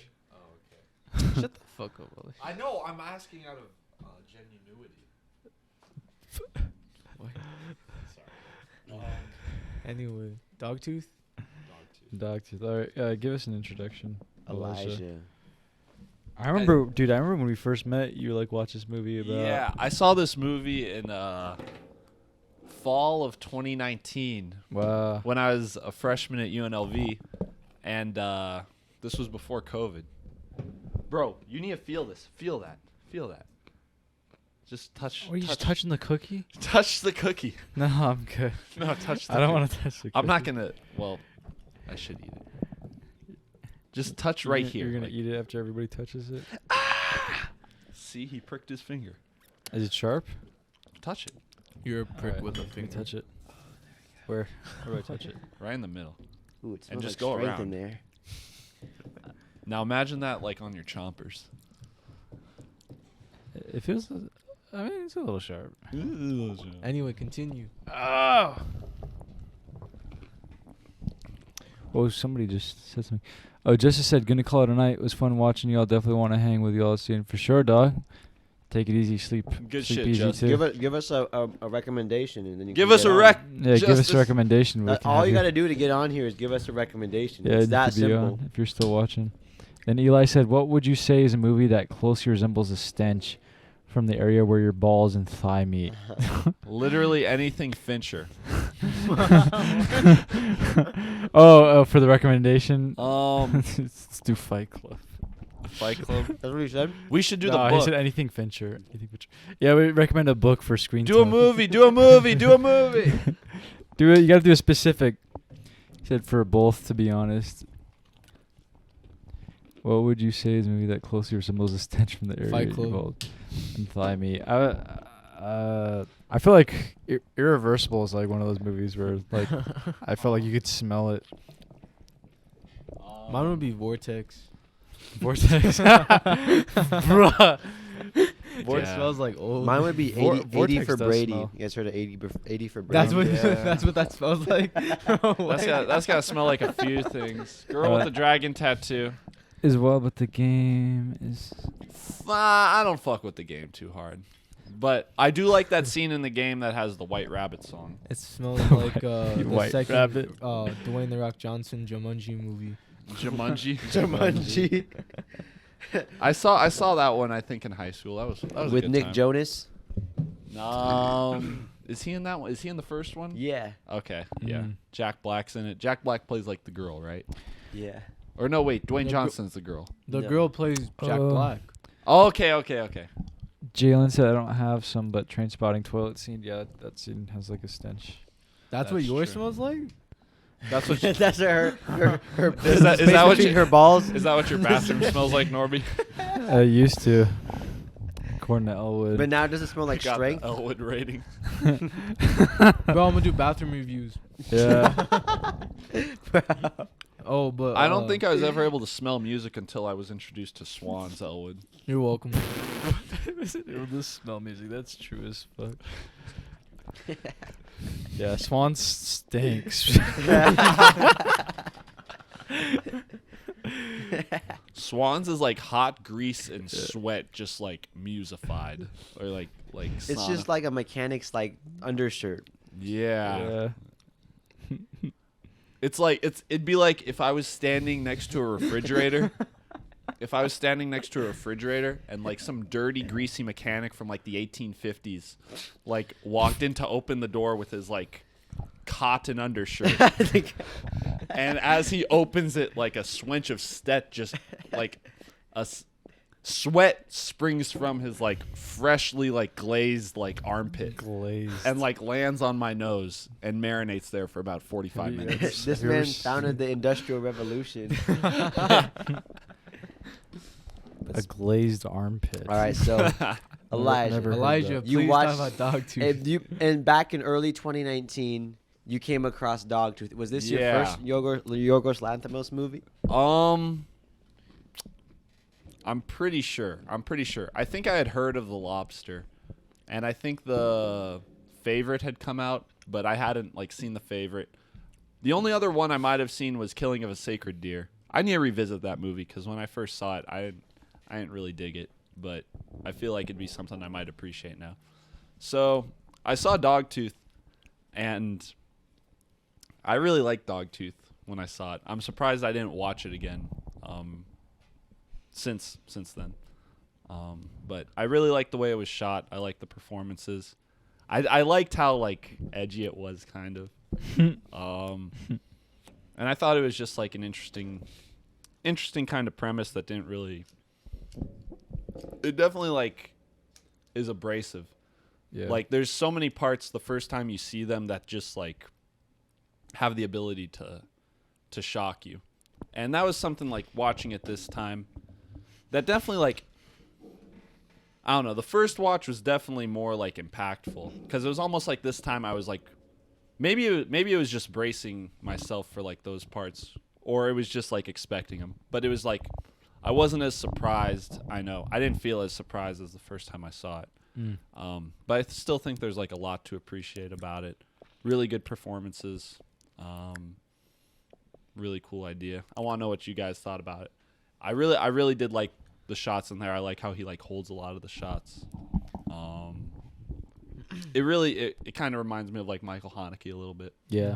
I want to see Alps because Alps. I remember Alps is really good. Alps came out around like a few years later, like a year later, something like that, Yeah. somewhere around there. 2009 or 2011 or something. It would be No, good. No, Dogtooth came out in 2009. So 2011. It would be good to just go through like his entire filmography from front to back. Honestly, watching his films in order I don't think would be bad.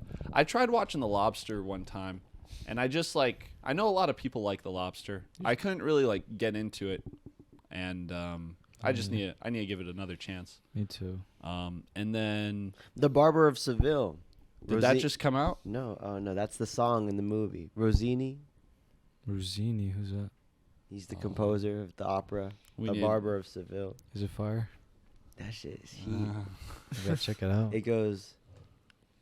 Da-da-da-dee-da, da-da-da-dee-da, da-da-da-dee-da. Yeah, you guys know that song. Oh. Yeah, Yeah, that shit is. Yeah, there's a Bugs Bunny. Yeah. Watch that first. Watch The Barber of Seville, Bugs Bunny. Then watch The Lobster. Then you'll be in the right mindset. Okay. Man, I might do that. Bugs Bunny. His last movie The Favorite Yeah, he did a short film in 2020. with Matt Dillon, right? Yeah, I watched it yesterday. It's actually He's got. I want. How is that? I haven't seen it. Is I it know heat? Anthony just saw it. Is it Heat? Yeah, it's pretty good. It's pretty good. It's just it's just a short. It's a Yorgos Lanthimos short film. Yo. Like genuinely like. Okay. See, Is he on like a train or something or a bus? Like a There's subway. There's a scene. Yeah. Okay. Is there a cello in it? Yes, there is. I don't know if I've seen it. I feel like I have. I don't know. Matt Dillon's Either way. fat in the movie. Eli said real quick. Maybe I haven't. He said, "What about Sound of Metal?" I think it's the movie about the drummer, right? I want to see that movie. That came out I recently. haven't seen it. I haven't seen it. We either. haven't seen it. Elijah, feel free to come on the pod and talk about Sound of Metal. Yeah, if you've That'd be seen dope. it, yeah. He said, "I liked Riz Ahmed's performance." Is that the guy from Sound of Metal? Yeah, Yeah. he's just talking about Sound of Metal now. That's He's in. I remember when it He's the came bad out. guy in Venom 1. Yeah, For real. Yeah. What? Who is he? He's the white. He's the white Venom. I think it's anti-venom. That's what it's called. Nah, because like there's Venom, there's Carnage. It's like some name like that. Oh, I don't know. Mayhem. Yeah, I think it's no, it's not Mayhem. Mayhem, So but stupid. Mayhem. it's like it's Riot. It's Riot. Riot, but there's an X in there somewhere. Riot X, like Latin. No, but no, not like don't say the X. There's just there's an X somewhere in the Riot. You know what? Oh, you know the Foos Gone Wild account? Of course. Do they roast people who call themselves Latinx? What do you think Yeah, about they that? fucking should, bro. I'm just wondering what you think about that. That's all. Just Latinx in general. Nah, yeah. I'm just wondering. Uh-oh. We're talking about Dogtooth. Yeah, all right, let's continue with Dogtooth. What's your guys' experience like with Dogtooth? What Car Bomber said like that he knew like a bunch of people that would like make like the personality like Dogtooth. Or like just watching or whatever. See, I was gonna say this really is like Dogtooth's the movie, and like Dogtooth and The Lobster are the movies that you watch when you don't want to be like the Pulp Fiction kid. Yeah, It's like the It's alternative. it's like a Yeah. different type of film, bro. Yeah. And It's an interesting type of film, bro. Honestly, like it's like I was that film, bro. When I was like 14 years old, like I would With just the search up fist like up. I would just search up I would search up like Watch Mojo like top 10 like weird movies or something like that. I'd be like, What's cinema. that? You like Begotten, don't you? I did like Begotten, You yo. do, yeah. Oh, it's that Um, film, bro. No, Be- I the was. Begotten I film, was. bro. When I was like 14, 15, like that was the shit. That was the Wicker And- Man film, bro. But no, it was that's what this movie was. And honestly, I would say Dogtooth is like the Loveless of movies. In terms of the demographic. I know. feel like Funny Games is like the Loveless of movies. I don't agree Which with one? either of you. Either one. Dog. I don't think Dogtooth like has as much like recognition as like. Well, I don't know. Nah, to be the Loveless. Dogtooth, that was like the shit. Like everyone, Really? like there was like there was like That's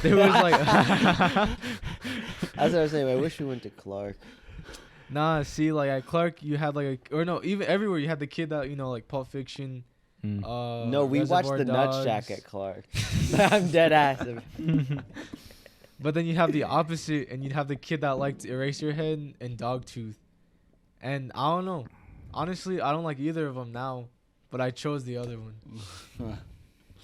So I watched this when I was 14, and I thought it was like the deepest movie I ever saw. I haven't seen it since I was 14 though. So I've That's been interesting. 5 years removed. So it is literally like Loveless for you, though. It really is like Loveless for That's me. That's fuck- why that's I crazy. describe it like Loveless, Yeah. because at the time I was watching this movie, I was liking Loveless. That's very your perspective, though. Just that's your, That's that's all your you. truth. That's all you. Yeah. That's your truth. In the chat, if you guys hear, Put a fist up in the chat if that's your truth too. The 3 viewers. Sorry, But, Owen. We're gonna tell the chat. Well, no, that's what I was gonna say.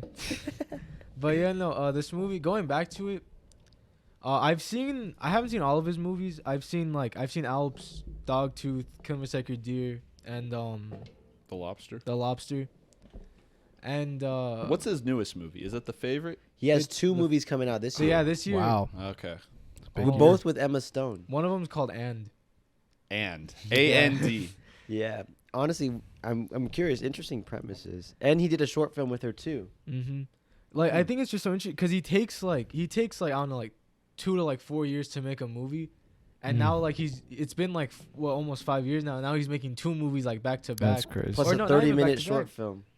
He's worked though. He's like starting to work though with like pretty like high profile like actors and stuff. Yeah, ever since he came to America, or not America first, ever since he made The Lobster. But he'll do like Oh. interesting things For A24. He'll do like interesting things with make interesting characters. Yeah, and actually, I was gonna.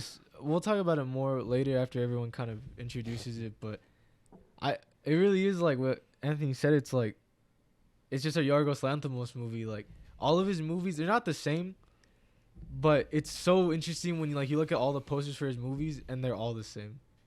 Or like he gives them the same direction. It seems. Yeah, it's the same. In like every character, like in every one of, I think that they're very like good actors. I think they're good performances. But at a point, I wonder like how much is like the actor giving it and how much is him telling them what to do. Does that make sense? Like how much is Yorgos Lanthimos coming out of those actors? It'd also be interesting to look at like the script and stuff like that. Mhm. But no, that's a good point. Because like performances in Dogtooth are like the same performances in like The Lobster and like The Favorite and shit like that. I feel like The Favorite's a little different because I feel like that's a little more like The to me The Favorite feels like more of a clash of his style with an actual narrative, like a genuine sort of like or like more like story and character driven than I would say the other ones feel more plot. yeah, and but I don't know, but I don't know. It really is the same kind of performances, the same kind of shit like he would tell like his actors to do. You know what I mean? I will say though, like Dogtooth isn't necessarily like a character movie. Like you need like strong performances to like drive this story, but it's not about like really like any one individual or like any one like person. Like the dad is very like. I want to talk. About Yeah. Let's go around. This is probably like my third time seeing Dogtooth. I've seen a good number of his films. The only ones I haven't seen are Alps and his first feature, Kinetica, which sounds pretty interesting. It's about a filmmaker. I always like to see movies where they it's essentially you could tell they're just making a movie about whether it's themselves, their process, or you know what they're drawing from. And more than anything, what I always appreciated about this movie was Can I get a cookie too? You got one right here. Not the one that This one everybody says- touched. This one says "You rock my world." Maybe not the one that I would touch.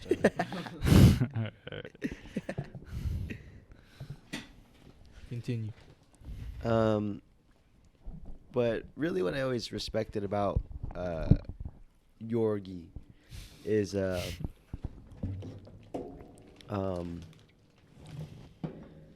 fact that he did have a very clear voice and a strong and distinct style. And especially, I think, as a young person, when you watch something like that that feels so well realized, you can't help but feel drawn to it. I think in the same way that someone is drawn to Pulp Fiction or a Fight Club or a Twilight, you know, like all those things that feel very distinct and unique, and can spawn its own, 40, 50 ripoffs. Because to me too, when you watch Dogtooth in comparison to the next 10 to 12 years that followed, in a lot of ways it's kind of ahead of its time to see where indie film was going in this sort of abstract way. What's the most interesting to me about Dogtooth in relation to the rest of his filmography, though, is that you guys are right in the way that you describe. He has a very distinct way he makes films, or even his stories. Where essentially the absurdity is not even embraced by the characters, but not even regarded as outside of the norm. It's just inherently accepted. Like The Lobster, if you don't find a partner, you're going to turn into an animal. Killing of the Sacred Deer, they happen to be cursed, but there's nothing they really do about it. In this movie, but see, that's what makes, to me, Dogtooth very interesting to watch with the context of his whole filmography, is that you get a look behind the curtain. You get that sort of, you see the guy that's pulling the strings. It's not Yorgos in the sense of the other movies. It's the dad. So you see his process, and he goes in the real life and in the real world and comes back. So it's something we can talk about, but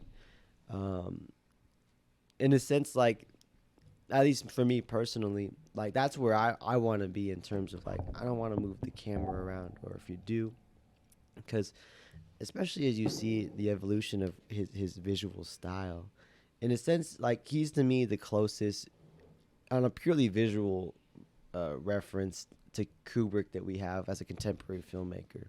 He loves to use wide angles. And it's more in his recent movies, but like, he always does the dolly shots. He has the slow zooms happening all the time.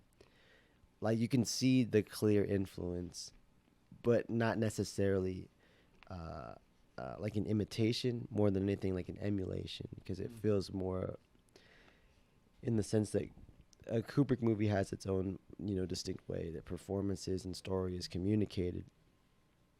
So does he. It's just the same visual language. But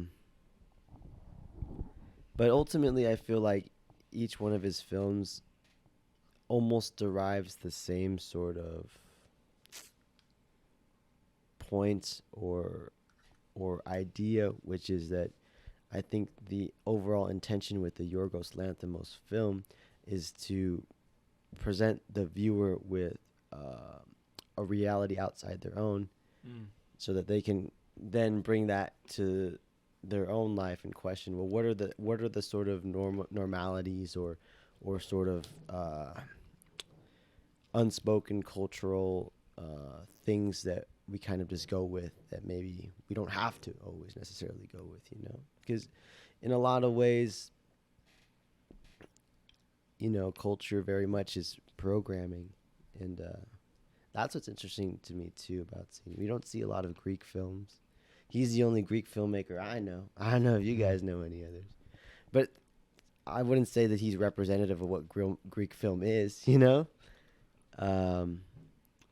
But even then, that transition from Greek language films to English language films, and what does that mean even as a filmmaker to make that bridge? Because inevitably for us as English speakers, as Americans, they're basically coming to our side, so I don't think we necessarily see what's lost in the translation there. Mm-hmm.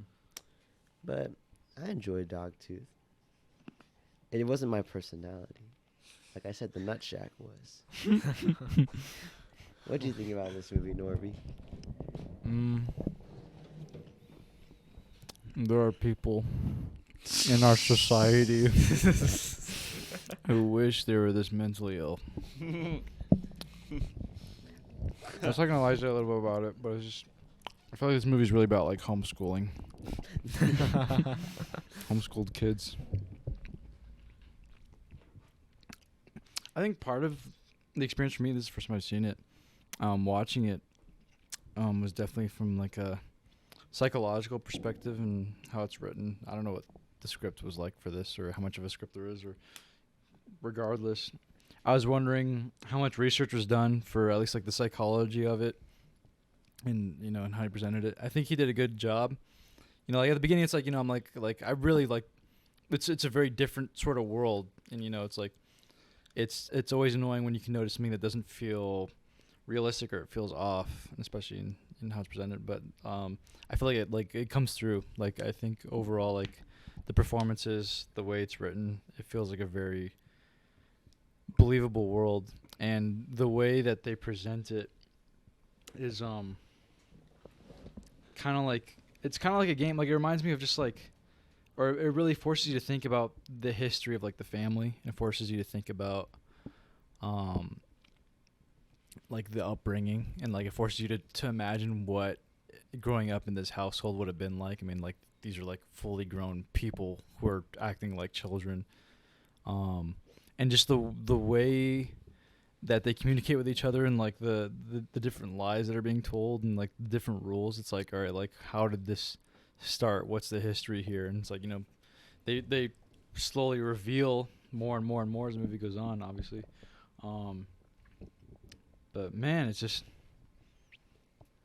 Dad's fucked up. Like the dad is so fucked up. That one scene, like for me, like it's really, where it really hits you is that one scene, or where it really hit me was that one scene where he's trying to talk to the wife, and he's just like mouthing the words. Like, who the fuck does that? That is fucking weird. It's like, dude, like, it's like, you're a fucking weirdo, dude. The part where like they're playing the Frank Sinatra song. Oh, and he's like translating it. I love you. I love my brothers and sisters. I want to obey my parents. Shit. Do you guys know anyone that's been homeschooled, or have any friends that are homeschooled? Yes, I do know some people. Jeffrey that was have been homeschooled. Jeffrey, okay. Oh. He doesn't feel like a homeschooled kid. No, I would never have thought that. I knew this girl that got homeschooled. She went to LVA, and she was homeschooled from elementary school issues. until high school.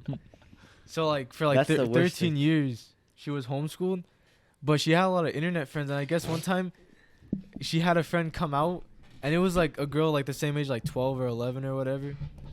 But then like she came out by herself, right? And she kind of just said like, "Oh, can I stay with you?" And her parents were like, "I guess." But then she didn't leave for 2 weeks. Like she just didn't go back home for 2 weeks. And then they had to kind of be like, "So when's your flight?" And cuz she was from like Washington or something like that. Like she wasn't even from like the She was state. coming to visit. She was coming to visit Okay. this okay, girl. Okay. Like the girl from my school. I thought you meant something else. I thought you meant like one of her friends was coming out. Oh, no. Sorry. No. What? You said because one of her friends asked. I know what you mean. I'm sorry. Yeah, no, a lot of kids that were homeschooled were fucked up. And honestly, Dogtooth could be that, honestly. I've never seen an interview with Yorgos Lanthimos, though, so I don't know how serious he is. He seems like a very serious guy. I have a couple podcasts. I feel like I don't really feel like it's I actually about homeschool. It'd be funny. no. I feel It would be like funny, but I feel like homeschooling in Europe is probably a lot different. no. It at least it applies to it a little bit Well- because I had. What were we gonna say? You can finish. I had some friends in church growing up that were like homeschooled, and there was just like definitely a difference between the way they saw things and like the way I saw things. It's interesting. And not to say that like I don't think their parents were like really doing like a negative thing for them. But it is like different in the way you can teach people like the connotations about things, and just the way like kind of like the mass or like general society has a connotation or a feeling about certain things. Depending what background you come from, your family might have like a different view about some things. And you know, if that's like the only thing you're exposed to, if that's the only thing you can cling on to, you're probably going to have like a strong connection with that. I feel like with, in the sense, the inherent issue with the homeschool scenario is that there's a lack of community. And so for the homeschool children out there, you know, whether it's through church or religion or sports or any other extracurricular activity, as long as you're getting that, you're still able to sort of develop in those ways. But see, and then that's what's so interesting about Dogtooth in the sense it's like, even though everything they do is very absurd, or you know, it's a very absurd rules and world, there are clear rules that you'd see them follow, and so there is a bit of a logic to it, which is interesting to me. That's exactly what I was like. That word was prevalent through the movie. Was just like they're following a logic. You know, it's like The kids? yeah. Yeah. You know, like the rules are. And that just brings me back to what I'm saying. Like, it's just like it presents a different type of structure, of life structure, you know, that should inherently have, in a sense, I feel like the intention is to make you, you know, question. It's to mind fuck you. Yeah, like dude, the thing with the airplanes was like kind of a mind fuck. It's like, of course they would think the plane is that small. You know, it's just like it's so fucking funny. There's 2 zombies in the yard, Mom. Oh, yeah. Don't make me lick your keyboard again. I'm gonna tell Mom that you're making me lick your keyboard. Was that an LVA thing? Licking keyboards.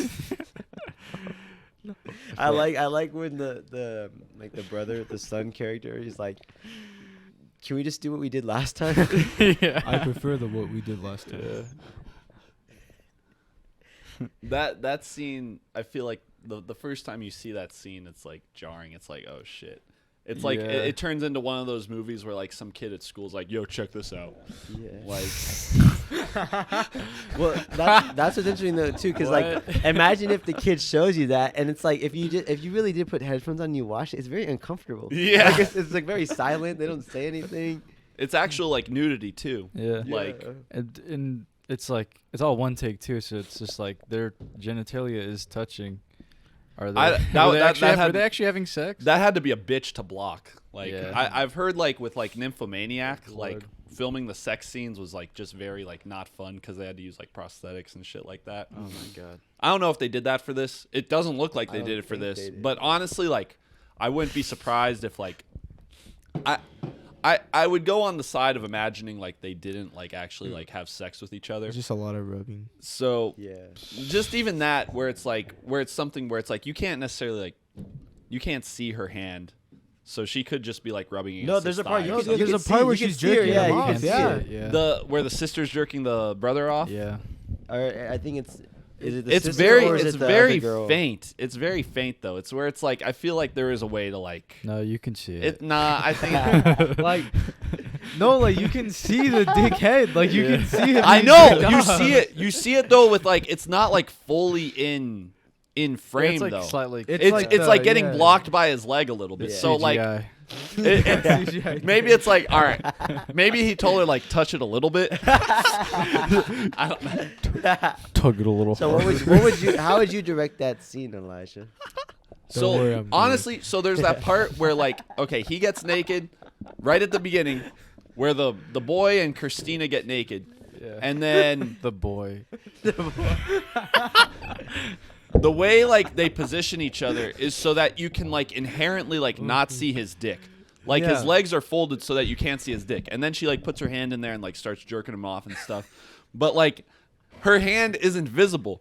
So it would probably be like you just tell him like move your hand to here until she can't see the hand, and then he just tells her like pretend like you're jerking him off now. Not unless they actually fucked, which they could have actually just fucked. It kind of looked like And- they were a little bit. I mean- No, you pull the thing out of the thing on your chair. Oh, A no. wire. You only got 10 seconds. Normie, look Uh-oh, out! Wait. It's on your chair. Look. Normie, no! Bam. Oh shit. Your mom's gonna be like, Norby, Yeah. the shower's not working. I'm not mentally prepared to deal with this right now. What is that for? It's for like the well, I don't know what this wire specifically is for. Where the fuck did it go? Let's see. You guys keep just keep 3 going, keep beers, going, keep Norby. Keep Just going. 3 keep beers? going. Yeah, and a whole podcast. I don't even know where the fuck this came from. I don't know. I feel like I would err on them like not actually doing that, but I don't know. I don't think there's like penetrative sex going on, but there definitely are. Like it's very intimate and they are touching each other and shit. Like, I really do think it was just like, it's just a lot of rubbing. Like, I think there's no sex, but it really is just a lot of like moving. I did, or I liked all of like the like after the like the master, the long shot where it's just them getting ready to fuck. It always cut to like just like this very obscure, almost like over the shoulder or like a Mhm. close up, and those were always interesting because you could tell that the sex was obtuse. Like it wasn't even very sexual. You know, it was just. It was almost like they were doing it because they knew the son like needed to have sex for like the primal reason of needing to have sex rather than like an emotional type of thing. Mhm. It's fucked up when he like tells the mom like it's better if he chooses between like between like the 2 sisters. But even that scene where like they're just all in the tub. And then he's like squeezing their boobs and stuff, and then like he picks them up and It's such a silent scene. yeah. And then But- it's funny when like he fucks her and then she like says the Rocky line. Oh yeah, yeah. Bro, that whole Rocky part when she's like in the window, like. She spits the juice out. Oh, so is that the tape that she got from? Christina. Yeah, I didn't realize that. How do you know it's Rocky? Because she was like referencing like Apollo and like Rocky and shit, and like Adrian. But How do you feel about the Christina character though? Like even in sorry, what? no. I was gonna talk about Christina. Christina's like the most like real character, I feel like. Mhm. She doesn't seem Mhm. like there's something that's just like really good about like the other performances in that they feel so like ignorant. I don't even know if that's the best way to Like, describe it. The Yeah. characters, they feel like they really only know like within that space. They feel, and it's almost like it makes them like not that they're not human, but it makes them feel like depersonalized sort of. With Christina, it's like it seems like Christina has like a conscience kind of, because they ask kind of Or like she has Yeah. wants and things. you well, can it's see. like they ask Christine. There's a part where they ask Christina, like the older girl is like asking Christina like some questions, and I think one of them's like, "What did she eat the other day?" And it's almost like Christina knows that there's like they like understand like a different vocabulary, so you can tell that like she's thinking before she says some things, but she's just like she gives off a different vibe than like what the parents give off, sort of. Yeah. So I guess how many times do you think she's been there before even like the movie? Because it didn't necessarily seem like her first time. It might have been. Yeah. Maybe 10. Yeah. I Who wouldn't- knows? Definitely not like a fuckload of times. Yeah. But No, sorry. Several, definitely several. yeah.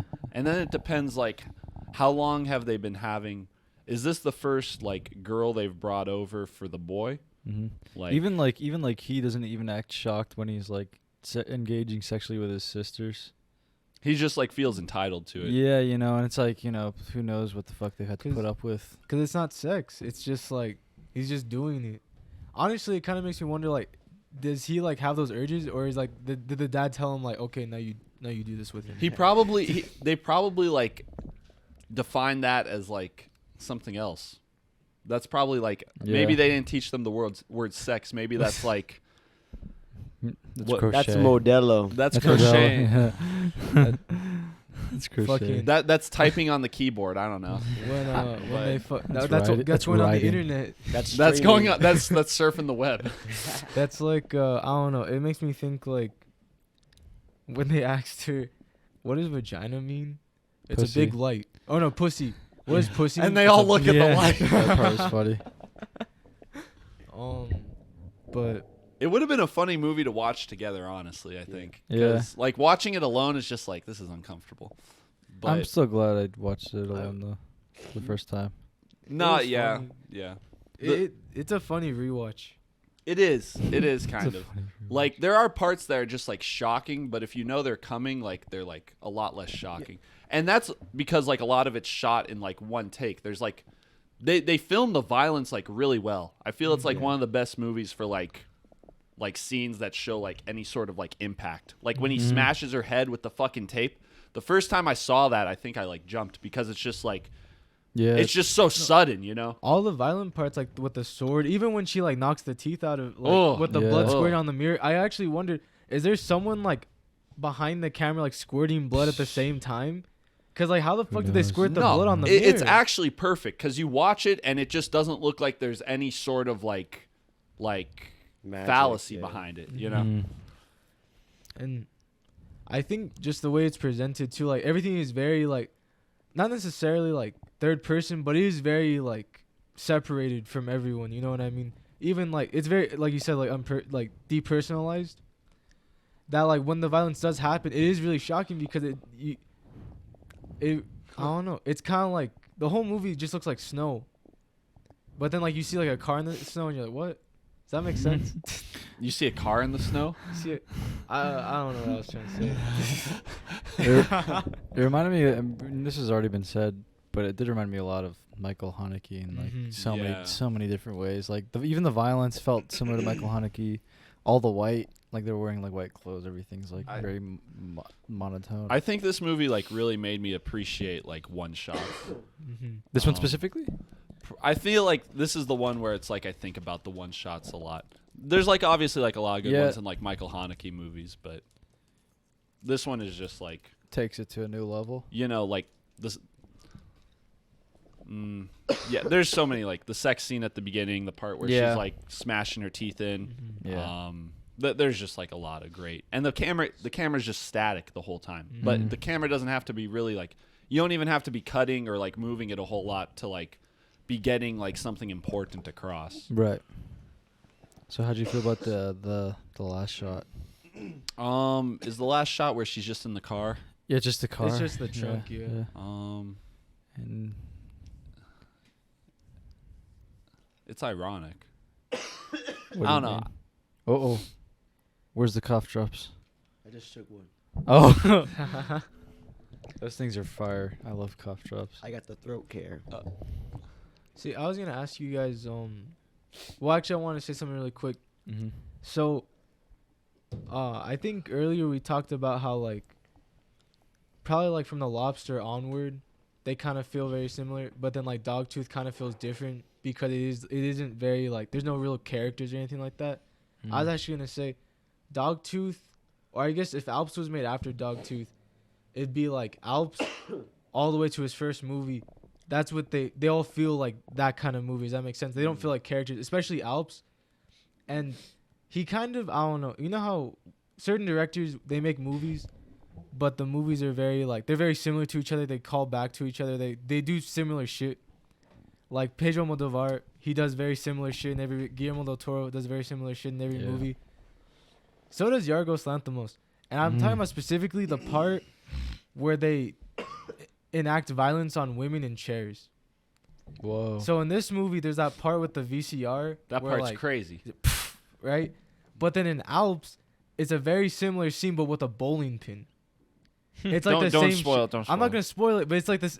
Now I'm gonna see the bowling pin in Alps and be like, oh, some woman in the woman sitting in the chair right here, she's gonna get hit with the bowling pin. But that's what I'm trying to say is that like I feel like I don't know. It doesn't bother me, but it does make me think like, what changed in Yorgos Lanthimos' head? That like You gotta watch Nimic. You guys gotta watch Nimic. is that like a whole new thing? No, it's like Nimic feels like the most like. It's just a metaphor. It's literally just about like a man who gets replaced because this woman does everything that he does. Whoa. And like he talks to his daughters and like tell your mom that I'm your real dad. And they're like, how are we supposed to know? So after everything that he says, this lady just says the exact same thing right next to him. What? You guys gotta check out Nimic. That sounds pretty dope. Is it on YouTube?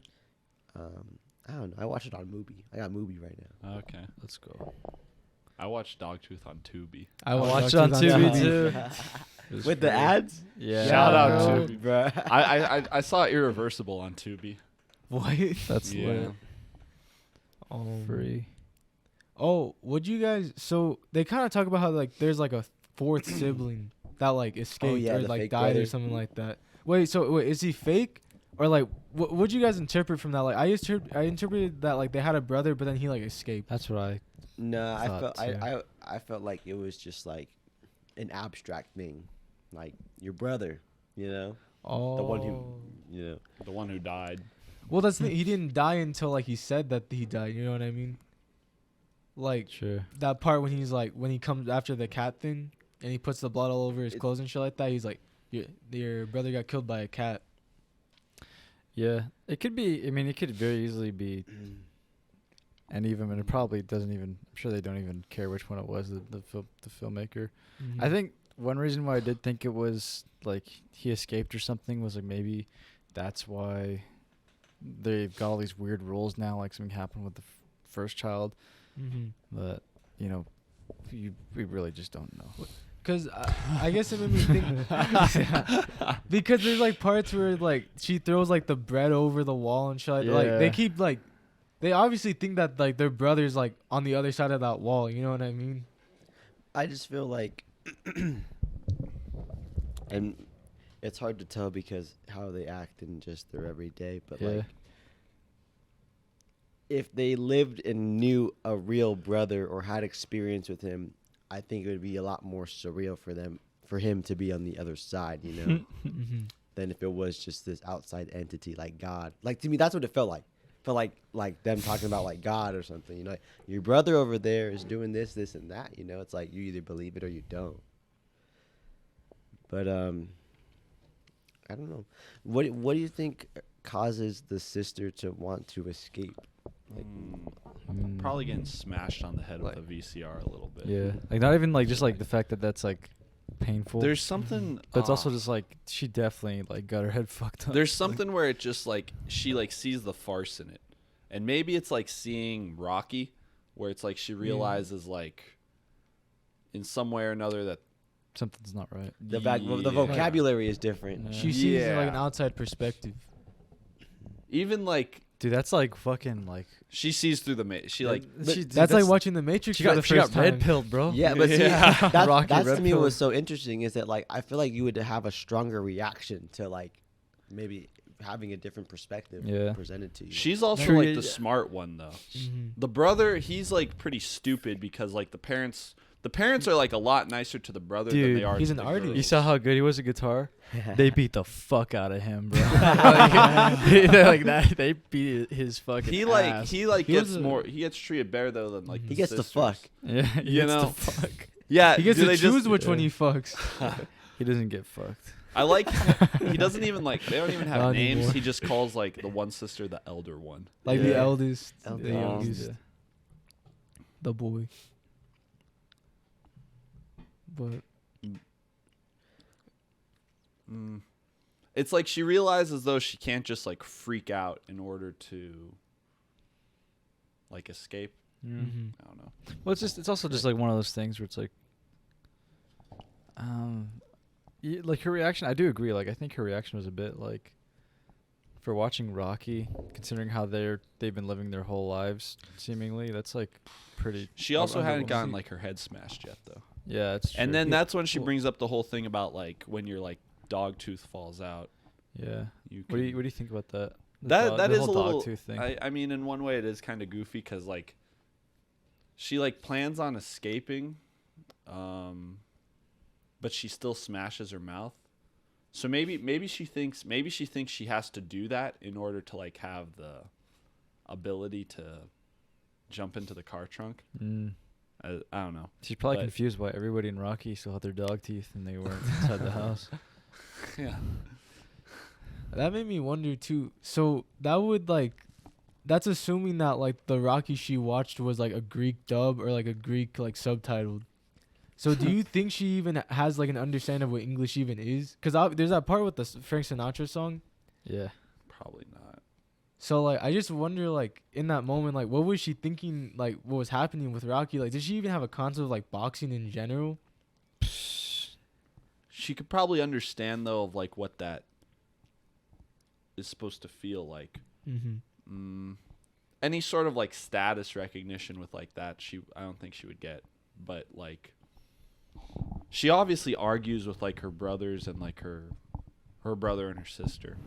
That part where she like does the Jaws thing on the brother was funny. Did she see Jaws too? Is that what that's supposed to imply? Yeah, Maybe. Is there like a quote? Those are both from like Is there a quote in Jaws where they're talking about like the hammerheads and shit? nah, but like she's a shark. She She does does, that. yeah. She literally does a dun dun. Oh, did she do that? She goes didn't say underwater it, and but then she, yeah, she went underwater and did that. But I forgot.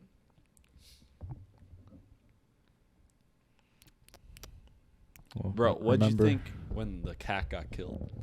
That's pretty cool. They show it too. They show like the scissors. Oh of the yeah, cat. yeah. I was wondering about that. I was like, how'd they stab the cat? The total opposite of saving the cat. I've got two of Stab those the books. cat. Stab the A cat. backcountry Kill the cat. screenplay guy. Kill structure. Kill structure. Movie to destroy all structure. I was gonna say I like the way that it shows her like breaking. I guess breaking out of the Matrix. Getting in Like the the part car. when she's like dancing and she starts like freaking out and shit Mhm. like that. Cause I feel like in a way like, if I was someone that like was in that scenario or something like that, or I guess in Mm. this character's scenario, that's kind of, you wouldn't know what to do. Like you wouldn't know how to like react, or like you would just like start freaking out like in any way you could, just to like, I don't like enact like a reaction out of anyone. You know what I mean? Mm. She starts like seizuring and shit like that. She starts eating Yeah. the cake like that. I don't know. How'd you guys feel about the dance scene and the guitar? I like that part. That was a good part. Yeah. I want to recreate that part with you Yeah. guys. Who's Oh. playing the guitar? You. Probably You. Thank you. And then me and him are dancing. All right, let's do it. I'll be the cake. I'll be the cat. I'm not eating Anthony. So Why not? I think it's an Elijah's job. Huh? I think you should eat Anthony. So you gotta be the sister that freaks out. Norby's gone. I'm not gone. What the fuck? He's drunk. I was gonna say You took some of those sleeping pills. I'm actually feeling kind of tired. I was gonna say the part where she throws the plane outside the gate. That part. I mean, that part's funny, but it's also just like, I don't know. Like I'm watching him, I was like, just like hop out the gate. Like, are you really that much of a bitch? You can't just like. Isn't there something where they Huh? imply that the ground is lava? They don't say that straight up, but it's like they're like, go tell the dad and he can get in the car and he can go get it. It's I'll just see like, if I can like get it. I'm like, he doesn't even have to get in the car. He could just open the gate and go get it. No, see, that's what's interesting though. In that scene, it's non-verbally communicated. The rules right there. Exactly, It just yeah. cuts to the dad driving out to get it while he waits there, and then but as the viewer, you understand. Oh, there must be something wrong with them going out. So it's very clever in the way that it communicates that stuff. Yeah, the way it delivers the rules is like very subtle and never like super in your face in terms of, I mean, it's never like deliberately told to you how everything is working, and it's actually the execution on how it's telling you how their world works is smart. It really Yeah. feels like they've been living under those rules for like 25 years. Yeah. Mhm. Are they That's supposed to be that's a- 25? Well, think about how old those kids are. Did they say They that? got to be like mid-20s. Yeah, that's. So it's like, and it feels like they've been doing this like their entire lives, which makes it like, in a way, like, even though they're not like a defined character or whatever, like, it feels like this is what their life has been like. Something I was wondering about while watching was like, I wonder if Elijah would like to be in a movie like this. That'd be an interesting like, it'd be an interesting like part to do, because really Yeah. it just has to look like you've like experienced like this over and over, or like just like You're supposed to be like an indoctrinated type of character. Yeah, it just. Yeah. It made me wonder. It's a big role. It's like a lot of work. Yeah, it's a fuckload of work. Could we go to Greece and like rent out this house like as an Airbnb? No. I was thinking about that too, because like the film, as you know, what it is, feels in a sense, and not in a bad way, but very low budget or like low concept. It's very simple. If we had the script and the actors, we could probably do it, right? Yeah. Maybe not as good, but like it's like I appreciate movies like that where it's like you could see someone who is a master, who can do whatever. When they do the small one, it's just as good. It's crazy though, Yeah. because like they obviously had to like cast for the movie, and they had to find actors who were like willing to like do some of the jerked. things, let alone even like the like sexual stuff. Like a lot of that stuff, like some people would probably be made uncomfortable by. So it's cool that like someone had that idea and it got executed. It's encouraging, where it's just like, if it's like a realized and thought through thing, there is like, you can get like people on board with it. So that's cool. I was gonna say about Yorgos Lanthimos, he's a storyteller. Like we talked about how like short films were like sometimes like, do you really need like, because after a while directors don't make short films anymore. They just kind of make just features for the rest of their lives. But it is kind of like sometimes you don't need like a whole feature film to tell your story. You really only need 30 minutes, 5 minutes, whatever. And that's what he's doing. Like he makes what was the movie? Nimic? He was like really into theater, I think. That I would make remember sense. reading something about him being into theater like before he got into film. His first film though from film school, what's it called? Was it the rape one? Yeah. What? It's just it's whatever the name of the girl is, its name gets raped. What the Wow. Yes. And that's what the film is? What? Yep. That's fucked up. That's crazy.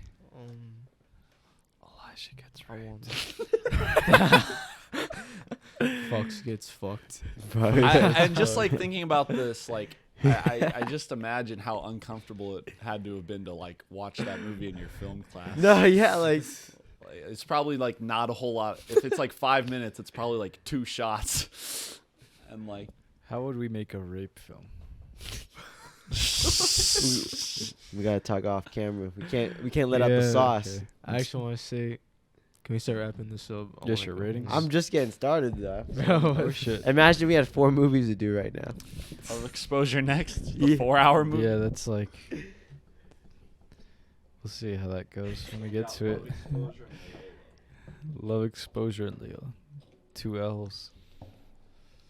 Have you seen? I saw this one TikTok video where it's like this girl, like this little girl, and it's like a filter where you're just like falling over, Yeah. and if yeah. you look at it for 10 seconds, you'll fall over. Yeah, Yeah, this but cat, I tried yeah. that. I tried it. I want you to try that right now. Pull it up. All right, I'll put on the NCC page. Pull it up. You gotta look at it for 10 seconds, like unbroken. Who the fuck is gonna fall over from looking at a fucking phone? Like what? I'm sorry, I haven't been on TikTok. That sounds autistic. It was kind of dumb, and maybe it was dumb because the girl's like 6 or 7. I mean, But show it to me. Do you have it? We're looking Well, for what are we it. talking about? where's keep a talking. spot where you can There's- like possibly fall and you won't get hurt? Does it actually work? Have you tried it? No, it's only funny if you fall in a place where you might get I'll fall hurt. over Willie's bed's right over there, and it's pretty Is Willie like over really, it's there? really padded. If he's on it, I might not try. No, not this one. There's no way. Have you tried it? I've seen it happen. You haven't tried it? I haven't tried it yet. Bro, where is it? I don't Does know it what happen it's all the called. time? Is it like there's a lot of videos of people falling over? Does it look real? I don't know how often. Because if there's a filter that makes people fall over, we have to like put that in a short. You know, like it's like you get everybody at Bro. Springflix to fall. All right, I won't say it just to save time, but I'll say it once we leave. I'm still looking for it, but you can. Are you guys got anything? What did you want to say about Oh. Dogtooth? I would say Dogtooth's a highly recommend unless you like don't like watching violent movies. So like I wouldn't recommend this movie to my mom, but I'd recommend this to like kids at UNLV who don't like movies like this because they should still see it. Justice seems to like this movie. What Justice did would Justice say? probably like it. What's He the had to- chat been saying? Nothing. Justice had to go to bed. He was getting tired. It was funny. He actually said that right when we got to Dogtooth. I don't know, Jalen. Are you still there, Jalen? I don't know if Eli. I think Eli was the last person to say anything. but Dogtooth is that was a big little while thumbs ago. up. Last thing you Is it working? said anything about was it? This is the wrong one. Oh, Jalen's still here. Yup. Shout out, Jay. Yuppie. She didn't watch it. She didn't watch it. Nah. She said yup, not yuppie. Yuppers. So, Yuppers. what are you guys' closing thoughts? Highly recommend. Highly recommend from Elijah. Norby.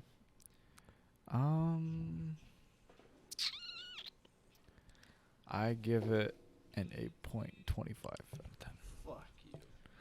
10. Damn, Fuck you. lower than the Vanishing. Bro. By point 10. By 0.1, bro. By point 10. It's 1. Point 10. 0.1. I said 8.35. You subtract 0.10, So you get 8.25. So 0.10. So 0.1. You know what, Elwood? Oh, It's Jalen not said working more on- stuff. She said, "Nah, I didn't. Dogtooth will be watched another day." I would give Dogtooth an 8 out of 10. Let's go. I give Dogtooth Anthony's like, I'm fucking done. like 31 out of 40. No way. I like a lot of his other films better at this point. In Wait, my sorry, say it life. again. Say your rating again. 31 out of 40. 31 out of 40. That's Just pretty good. because I like a lot of his other films more than Dogtooth at this point. Like, I like a lot more, like, Killing of Sacred Deer and The Favor. Dude, if you fall on the table, I swear to God. It's my least favorite Least favorite of his movies? that I've seen. From him? Yeah. That's Oh, yeah, it. this'll help. All right. Thanks Thanks for checking So the out. next movies Okay. Leolo. we said them before in the last podcast. We decided to split them up into 2. We actually should have covered that. We decided to split up the 4 movies we were gonna watch on this episode into into just choosing 2 of the movies, and then covering the next 2 in the next episode. So there's no recommendations. We're just gonna cover the ones we didn't cover here, which happen to be Love Exposure and Leolo. So yeah. Go ahead. Featuring a Tom Waits song. Tom Waits, yeah. Peace out, film fans. Whoa. Dude with a sick voice. That Good shit night. sounded kind of sexy. All right. Jalen said real quick. Was too busy being swaggy with Doughboy shirt today. Blorg said in Discord that you guys should make a channel to put what movies is going to be on next. That's actually a good idea from Blorg. Thank you for letting us know, Jalen. And she said good night. Good night to you too, Jalen. Good night, everybody. What's up?